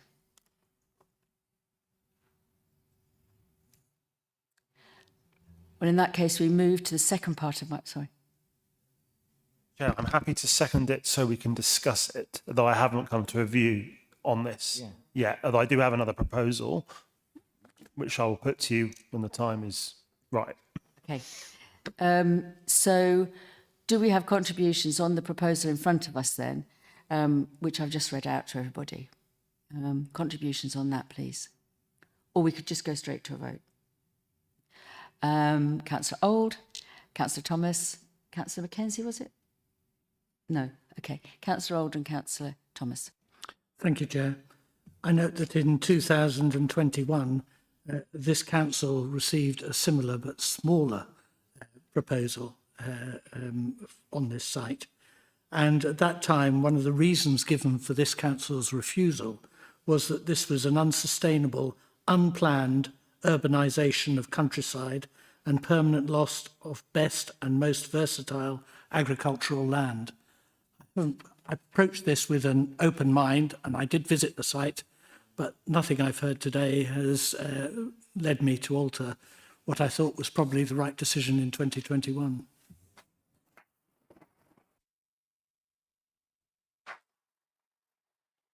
Councillor Thomas. I just asked a clarification on the relief road, so-called. Is this proposal closing the road, having a road? I'm really not sure where we are with the road now. Sorry. The proposal is to have the link road between Bigspawn Lane and the hill. The point I made earlier on is that that's your decision as a planning committee whether you want that or not. You don't have to have it, but the recommendation is that we grant the permission with that road link in place. That's what the conditions say. Yes, you can. It's just the clarification. So actually, if we were to vote for this application, it's to vote that the road will be put in situ on this application, because it comes as a condition, and if we don't condition it now, and it was granted, we could have been in a situation where the developer goes, well, you didn't say we'd have the road. So it's just clarification on that. Thank you, Chair. The point that Simon Thomas was making was that we could take that condition out if we wanted to. We could now. Would you like to take That's it out? why I'm clarifying. No. I don't know what is best, to be perfectly honest with you. Okay. Sorry? All I'm asking is whether we're actually, whichever way we vote now, are we voting for the relief road to go in or the relief road to come out? The way it is at the moment, it's in the conditions that we've got in front of us. Thank you. Any other comments at this stage? Councillor Prentice. Chair, I'd like to just say that I'm really grateful for some of the additional information that we've had put to us tonight. I'm very aware that we're in presumption, but I want to be able to approve a sustainable housing development. I don't think this is it. So where I am at the moment is I would propose we defer it, because I think that the application needs to come back better and address a lot of the things that we've discussed tonight some of which we've heard sort of tonight, which is great to hear, and it's really useful to hear about some of these things, but I think it needs to be clarified, and a lot of it needs to be tightened up, because we've asked a lot of questions and we've had some answers, but I'm also very aware that because it's an outline application, we are limited in what we can ask for. I would feel uncomfortable voting for something I would feel uncomfortable voting in favour at this stage. So, I mean, that's just something I'm interested in others' views on. Thank you. Councillor Naomi Smith. It's a question because I don't know the answer. If those planning conditions applied, we do know that there then can be later applications for variations on planning conditions that come forward. Could we insist that any variation of a planning condition on this site would have to come back to this committee? Well, you could. I mean, the Constitution at the moment says that applications are generally delegated unless they're called in. And it would be down to the ward councillor really to keep an eye on the applications and make that decision. But you could certainly indicate as a committee that you would like to see them back, and you almost, give guidance to the ward councillor that you would like to see things called in. I mean, obviously there might be applications if you granted permission for conditions that aren't controversial, and then the ward councillor working with the parish council might decide, well, there's no point in this committee being given those to determine. But there may be applications that, particularly with regard to the highway, the access point, that the ward councillor says, yeah, absolutely, the planning committee should be considering that. And I would expect the ward councillor to call that kind of application in. I mean, I think we've got assurances from Simon Thomas that he'll be working with the parish as well. And discussions of each phase would be, open to scrutiny, which means that there will be plenty of opportunity for the ward councillor, if they were unhappy, to call it in. And I think that's a commitment that was made.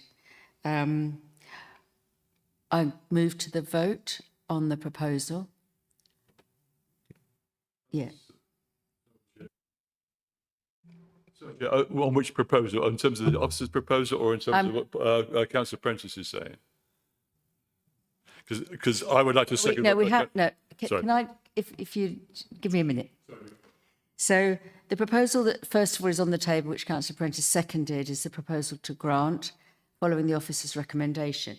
I just want to make sure that we know what the sewage condition would be, the wording.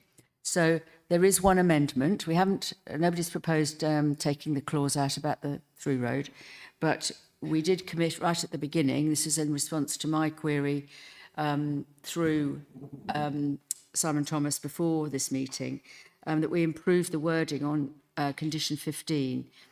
So it would be to add, so the second sentence is the development shall hereafter be carried out in accordance with the approved details. And then we would add, and there will be no occupation of any dwellings prior to the approved measures of foul sewage being implemented. That condition I felt needed firming up, and that would be the wording that would mean that at each stage we would have that sewage provision before occupation. So no house could be occupied at each stage. The vote would be a vote that authorisation be given to the head of planning to grant planning permission subject to a section 106 agreement to secure the obligations set out in the report and the imposition of the safeguarding conditions as recommended in the report. People can bear in mind what Councillor Prentice has said, and we should go to the vote. So vote. Did you want me to pick up on Councillor? You talked about the 2021. I've moved really to the vote. Okay. I think I moved to the vote. I think we should move to the vote. So a vote in favour is a vote to grant. I beg your pardon, it's just inside procedural. There's been a proposal from the floor for the matter to be deferred. If that then gets defeated, then you go back to your original proposal, which is to accept. That's the way debate usually works.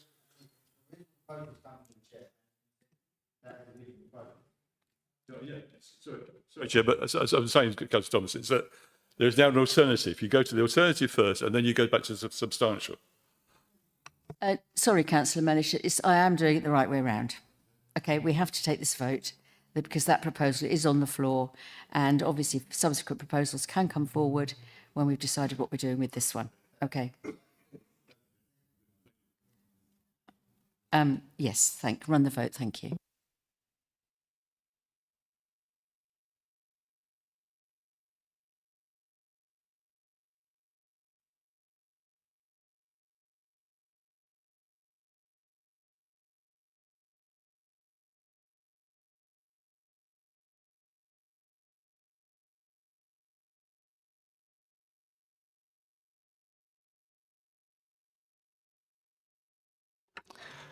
Okay, that's fallen 7 votes against and 5 abstains.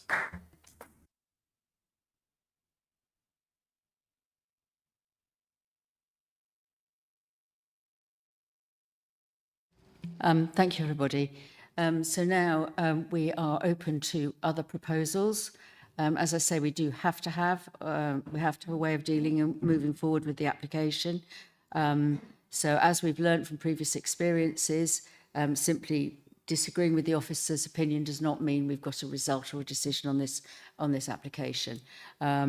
Options are Councillor Prentice coming back with the deferral, or obviously a recommendation to refuse, and we have to have grounds for that, and they have to be clear.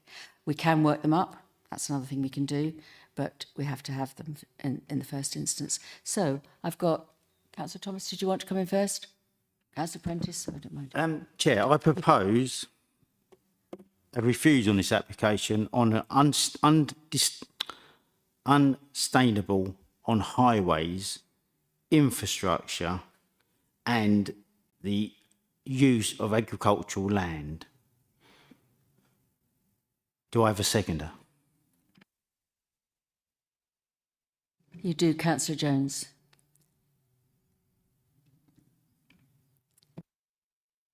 We now want to debate that. Councillor Dan Smith. Thank you very much, Chair. I mean, I do agree with the proposals that were put forward, but I think there are a number of other reasons that can also be put forward for rejection too. I believe there's a long list from the District Local Plan 2017 on page 18. A significant number of those would actually be ones for which we would be rejecting. I mean, ones that stood out for me, perhaps, with the farming that was mentioned, the MP12, HD4 for new housing in the countryside, CC4 for flood risk, CC11 for sustainable drainage systems. Sorry, you need to clarify this for us. So you need to say what is the reason for putting this forward?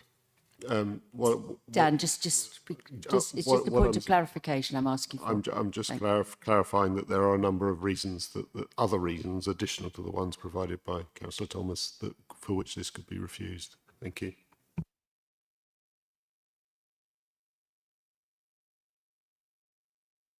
Sorry, at this end, it may be clear to you, Dan. Please, Councillor Dan Smith, could you give us clarity about the other reasons that you're putting forward?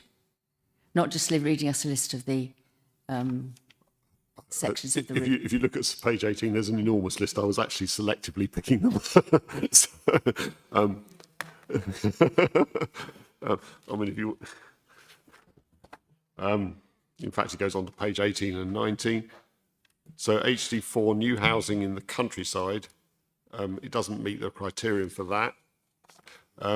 The EMP12, best and most versatile use of agricultural land, there's been some dispute about at least 38% of it is best and most versatile.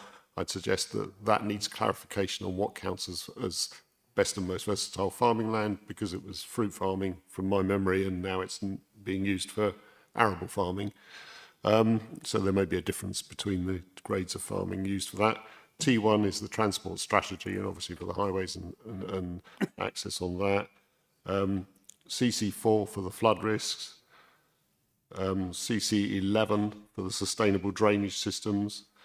HE1 for the heritage assets and HE11 for the archaeology, where there's the archaeological pages, where there's insufficient on that. I could go on, but that'll do for now. Thank you, Chair. I think what we need, we've got a proposal by Councillor Thomas, and if other councillors have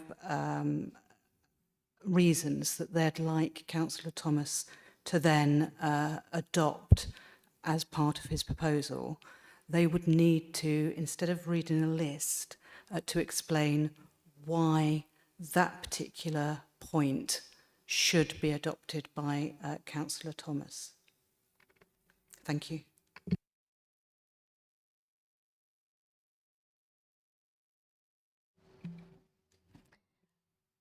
And so I just want to give you one example.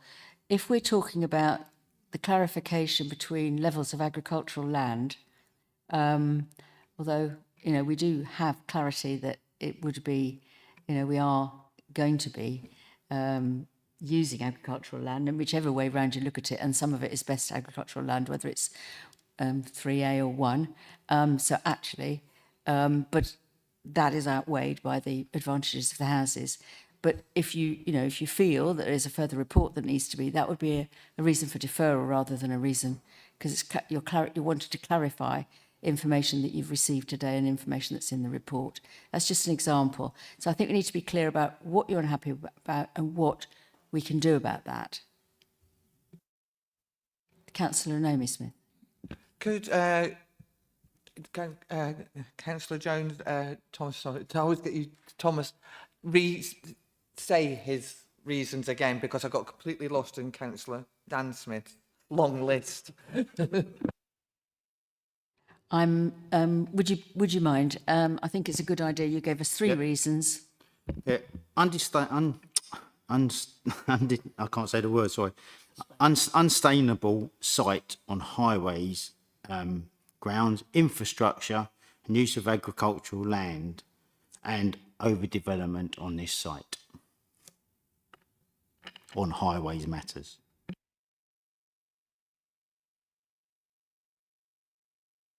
Thank you.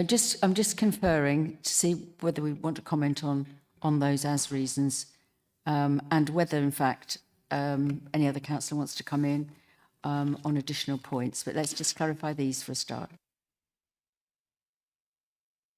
Okay, so in terms of reasons for refusal, as you know, if the committee is rejecting officer recommendation, which you can, there's nothing stopping you doing that, and also the advice from statutory consultees, including the Highways Authority, then you have to have good reason to do that, and you have to have evidence to say that, you know, why you're rejecting those recommendations. So what we need to understand is, what is it about the highway impacts, and what is it about the loss of agricultural land that you think is harmful, and also, of course, that needs to outweigh in the tilted balance. So you've got to do both assessments as a committee. One option, I suppose, you know, is to defer the item for officers to provide you further advice on that. If, in terms of the agricultural land, I think that it seems to be more of a clarification point rather than an absolute concern. So it could be that, you know, the application be deferred for further clarification of that particular issue. And also, if your concerns over highway safety, given that we've had highways, the Kent Highways giving their blessing to this development, but if there are outstanding issues that you feel you want further information on, you could defer it for that. You know, if there's stuff that you're concerned about but you're not quite sure, then there is the opportunity to defer it to get further clarification. I mean, I'll have a couple of comments, but I think I'll wait for other people to talk. Councillor Buckman. Yeah, I mean, I'd be quite happy if it was deferred for the moment, while you sort of detailed some of Councillor Thomas's questions. I'd also like to add to that question of the impact on the chalk streams and how it's not just the waste runoff from sewerage, it'd be from the actual building development and the chemicals and, you know, the mess made from building. And just one, I should have asked it earlier, but a point on the KCC delivering. So you got developer contributions towards SEN and libraries and things like that. But is it guaranteed that KCC actually have to deliver that sort of thing, or could they, you know, have a change of heart and just give the money back, basically? Thanks. Well, what the Section 106 agreement would do is require the developer to pay that money to KCC.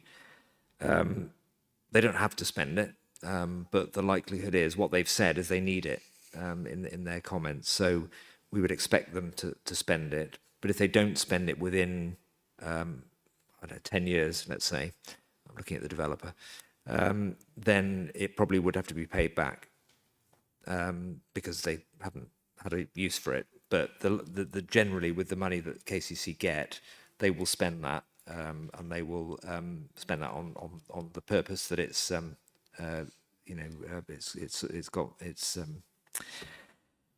provided for.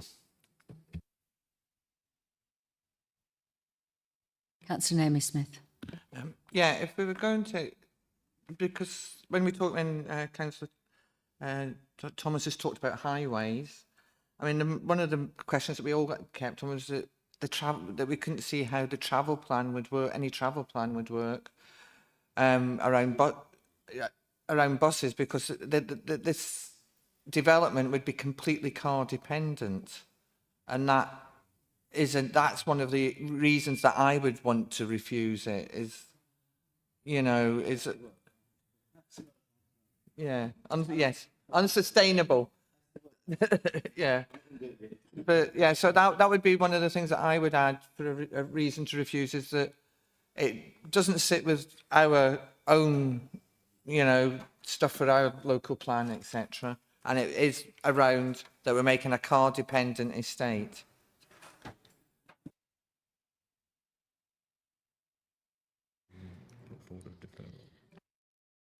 Just a moment, because there's a couple of things I just need to discuss.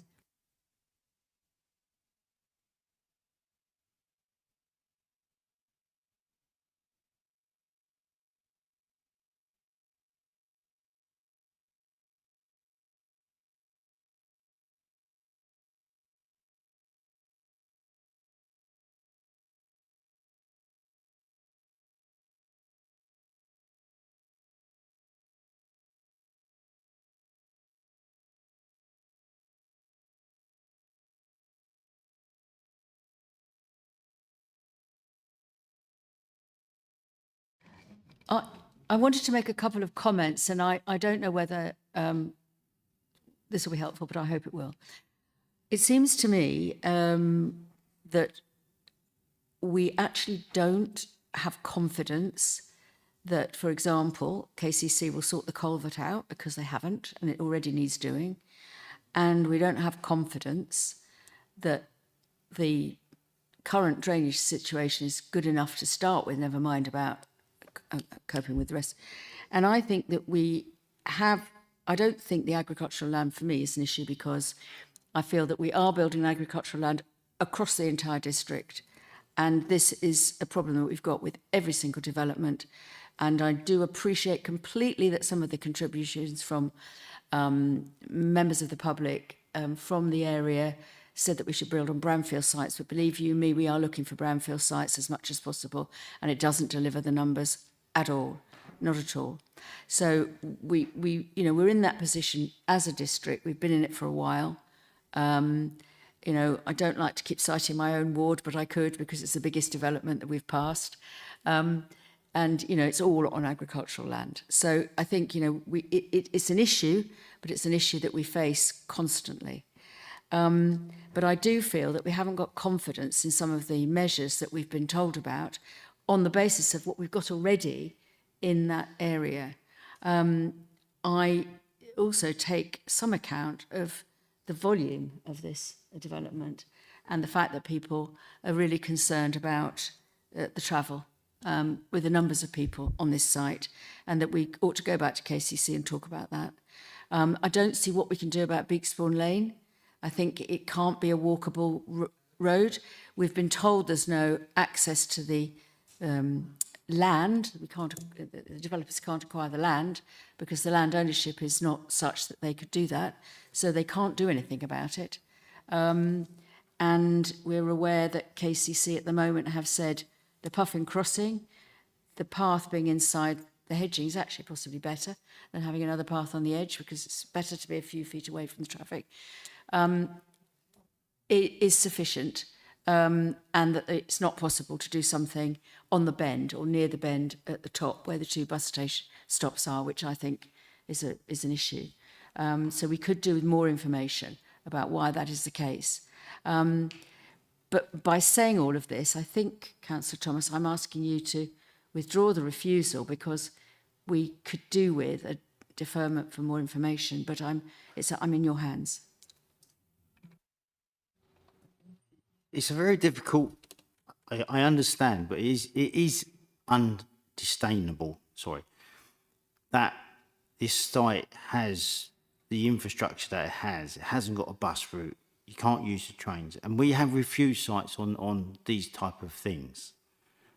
My concern is this comes to committee and then we're almost granting something. What's the point of having a planning committee if we're not allowed to refuse things?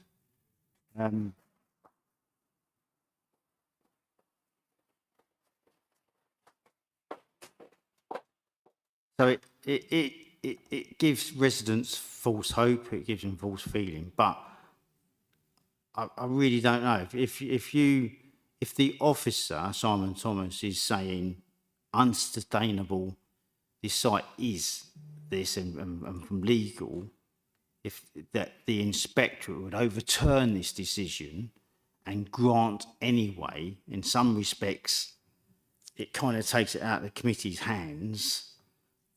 But I'm really not comfortable with this site. But if the advice is to withdraw, then I will withdraw with a really sad heart, and the next proposal can be proposed. Let's just discuss this a little more. Yeah, I think this is difficult because you ask a good question about what we think or what the opinion would be about what the inspectorate would do, but we obviously don't know, do we? So, hold on a minute before you withdraw. Hold on.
I think my position remains that a lot of the things that we have discussed, we haven't got enough clarification on the current position as stands, and I've commented on which ones those are.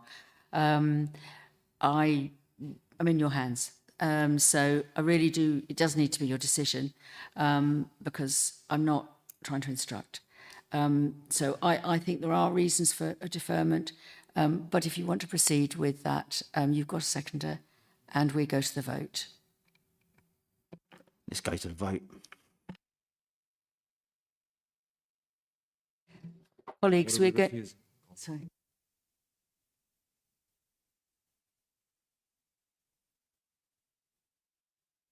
So what we need to understand is what the concerns are that would amount to a reason for refusal. So, and also because of where the tilted balance is, you've got to then consider them against that balance. It's a little bit more complicated than it normally would be.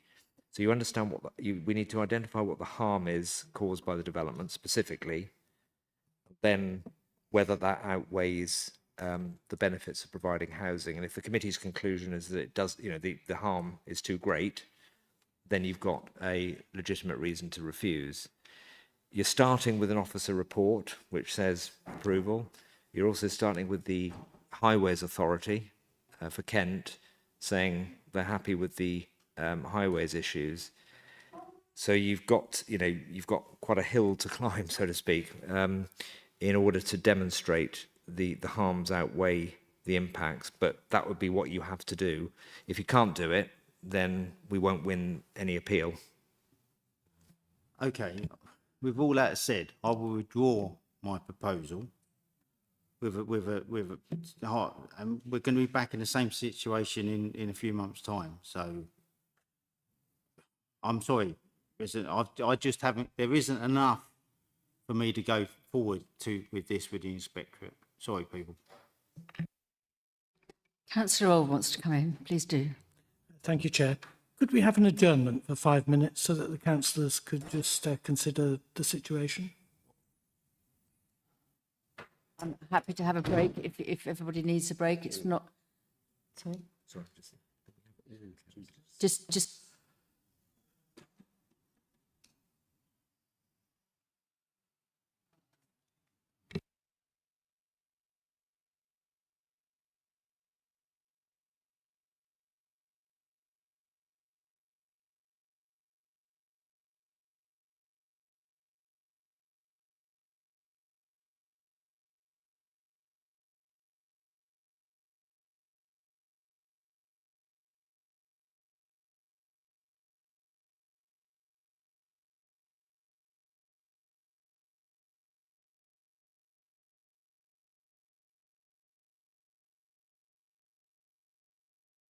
Can I just say that if I'm not quite sure, I just want to clarify what you're asking. I mean, if we've got...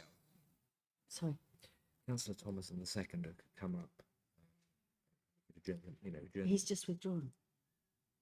Yeah, but whoever's putting a motion can come up with their seconder and they can discuss for 5 minutes any issues with us, but you can't have the whole... So we could have Councillor Prentice who wants... Oh, he's going... And... Yeah. And Councillor Buckman said he would be... What we could do, we could have a break. I'm sorry, but we haven't got any way of allowing everybody to leave and come back again. So, I mean, we would need to stay here. The 4 people, so Councillor Thomas, Councillor Jones, Councillor Prentice, and I think Councillor Buckman was saying he would be seconding a deferment. You could come here and come up here and we could have a discussion with the head of planning and our legal officer about what is the best way forward at this moment in time. And that gives everybody else a chance to get up and walk about or get yourself a drink or at least think about where you are positioning yourselves. So let's say it will be at least 5, if not 10 minutes. Let's see how long we take. But it won't be longer than 10 minutes.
We start the meeting. Are we okay with the live streaming?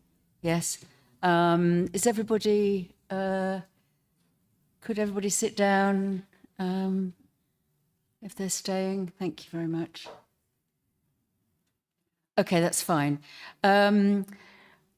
We have withdrawn the proposal to refuse.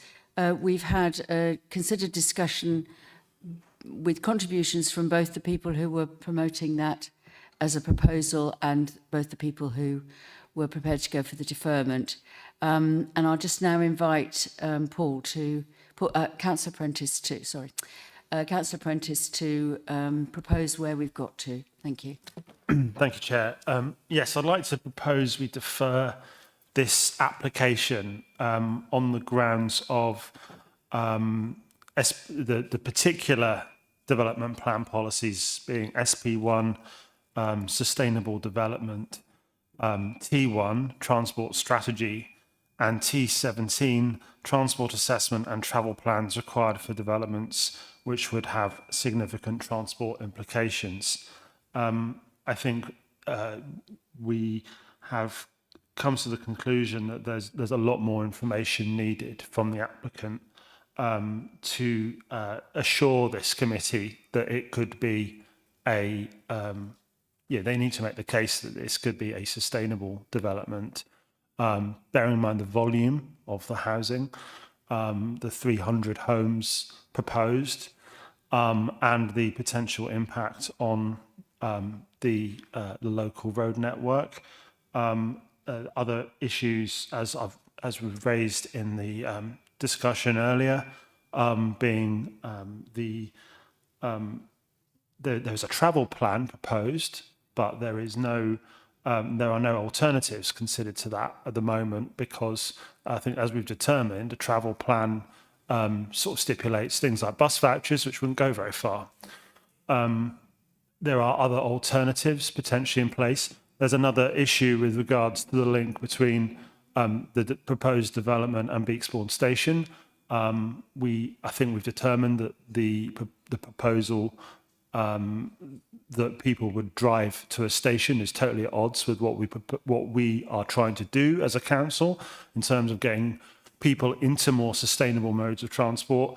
If you're simply driving to a station and not giving people the ability to use other sustainable and actually more healthy modes, that doesn't work. And also, the proposals for Beaksbourne Lane are totally inadequate. I'm sure other people would like to follow on from what I've said. Thank you.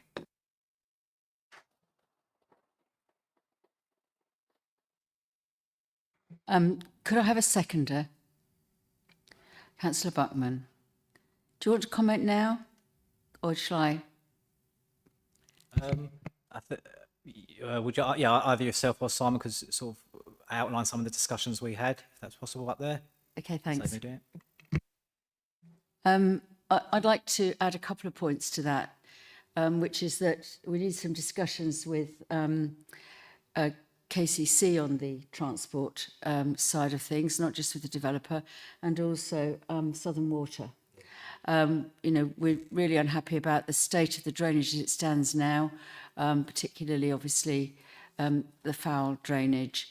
There's also the problem of the culvert that's not being repaired now, and obviously if you're going to be relying on it for the future, even if the flow isn't higher, it's still got to be repaired, and we need to find out what the programme is from both of those organisations. It's really prior to starting to think about a development that you want to know that these problems are sorted out. So we need a timetable, we need intentions, and we need that information, I think.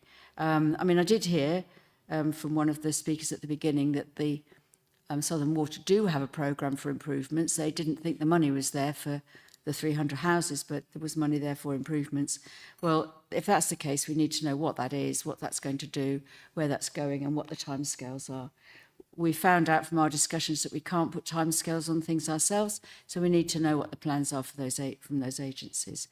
Could I open it up for other comments and discussion from other people? Councillor Jones.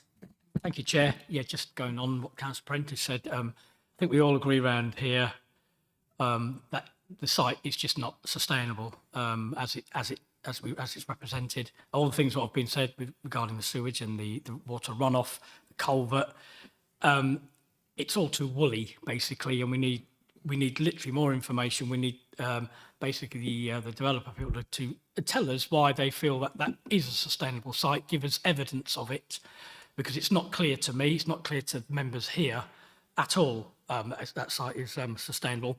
And as you said earlier, it is unfortunate that we are now building on farmland. Well, if that is the case, then we better damn well put something decent on there if we can to achieve, rather than what we've got in front of us here, which doesn't work. It's no benefit to the local community. All these things, what are supposed to enhance the place where you live, etc., it doesn't here in this proposal as it stands. It does nothing other than cause basically discord.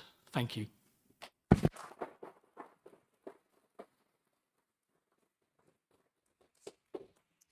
Councillor Dan Smith, were you wanting to speak, or did you just wave your hand? No, I'm perfectly happy to speak. Have I misinterpreted, or did you want to speak? No, I'm perfectly happy to speak. I think we didn't mention the farmland in your points that you're making, and I think the clarification would also be needed on that.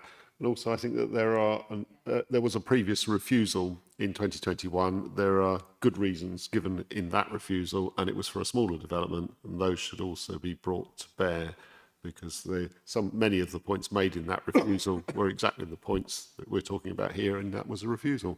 Thank you.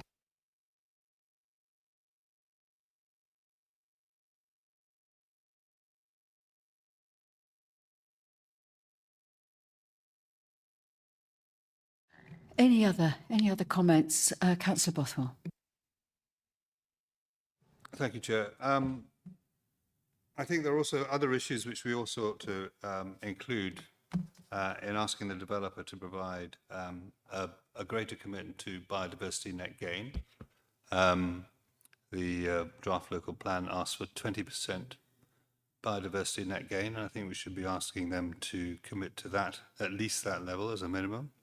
I think they should produce a proper sustainability strategy, including an energy strategy for the buildings. This is the sort of thing that we have seen in previous outline applications. It's not something that demands a detailed application. You can have that principle established at outline stage. I think we ought to have a commitment to the housing mix, which is not there, exactly what housing they're proposing to put on the site. A commitment to EV charging for each dwelling. Apparently at the moment it seems it's only for the hub, I think, that's got EV charging. I think someone has mentioned the travel plan already being included at this stage rather than waiting until just before the first house is occupied. I think it's far too late a stage in the development to have a travel plan produced just before the first house is occupied. It needs to be, the principles of how that's going to work need to be established far earlier than that. Obviously the layout is open to detailed design. Thinking about Beaksbourne Station, I think if you look at other areas of the world, and probably areas of Britain as well, some local authorities would actually purchase land in order to provide a decent access for pedestrians to Beaksbourne Station. So a strip of land adjacent to Beaksbourne Road could be purchased for a public right-of-way, a footpath and cycleway to link Littlebourne itself to Beaksbourne Station. And I think it's something that the council should consider. Compulsory purchasing that. If we're going to have an active travel plan, which is the council's policy, how on earth are we going to achieve active travel without purchasing land and putting in new footpaths and cycleways to connect everything up? At the moment, everything is disconnected. Thank you.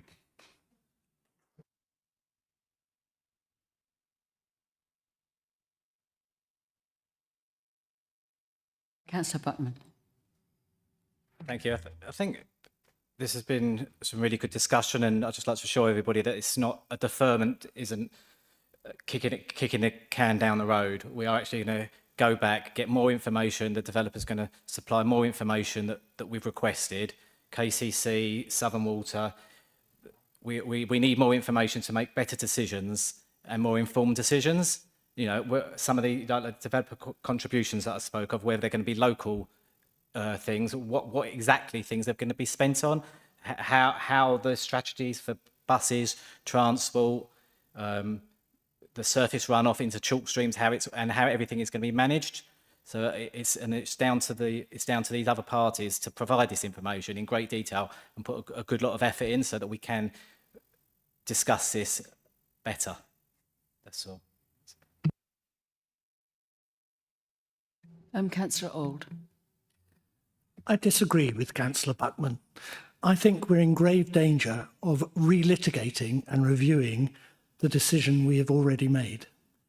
The will of this committee was quite clear in our decision. There was not one single councillor who was in favour. And now is the role of the officers, and I suggest perhaps the chair, to try and facilitate this committee in coming up with reasons to support our decision, not to take it back and reverse our decision.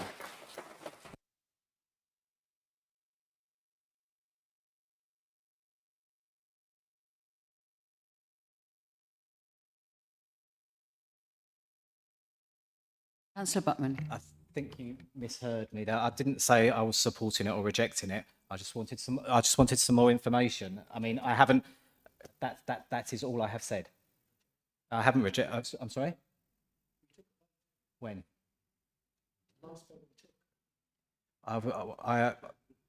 No. Could I just clarify? What we've done is we haven't voted to approve the application. That is not a decision on the application finally. And this is a point of clarification that we have needed to make before. The committee needs to know that that isn't a decision. That's a decision not to do something. It's not a decision to do something with it.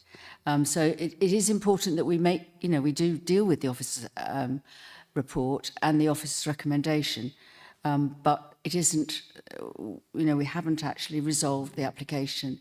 And we have found that there are quite a number of areas which I think there's a fair consensus about, we'll find out in a minute when we put it to the vote, that we need to clarify whether we're right in the assumptions that we've made about unsustainability, which is fundamentally what we're talking about now.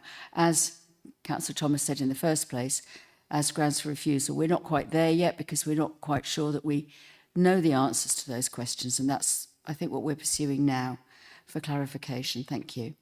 Any other contributions before we move to a vote? Councillor Dan Smith. Very much, Chair. I'm sorry. If we were to refuse now, not go to deferment, that doesn't stop the applicant putting in a new application or appealing that decision, of course. So, in effect, all we've done is act on the information that was presented to us, and whether there was insufficient information there is not our fault. That's the fault of the bodies providing that information or not providing it, as the case may be, and the compilation of that. So I'm not sure that I'm seeing you're correct in your assessment of this, Chair. Thank you.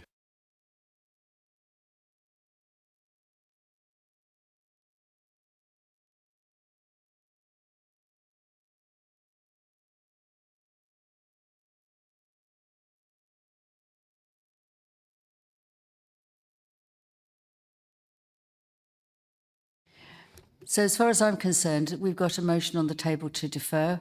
It's been seconded, and we've now got quite substantial reasons for the deferment and avenues to pursue to give us the information that several of us at least believe we need to make a decision finally. So I need to put this to the vote. And a vote in favour is a vote to defer this application for the reasons that we've outlined. And I hope we are now clear about what those are. Thank you.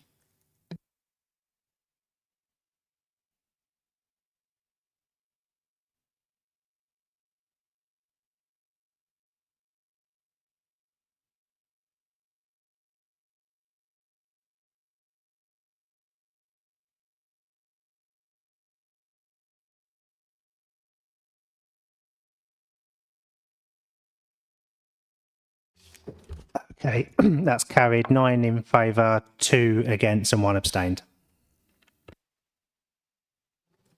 Thank you, everybody. So that brings us to the conclusion of our meeting. And thank you, everybody. I just have to check out if we've got any other announcements to make. We have no urgent business to be dealt with in public, and we have no other business which fall under exempt provisions. So the date of the next meeting is 27th of May 2025, and we close the meeting at approximately 10 to 10. Thank you.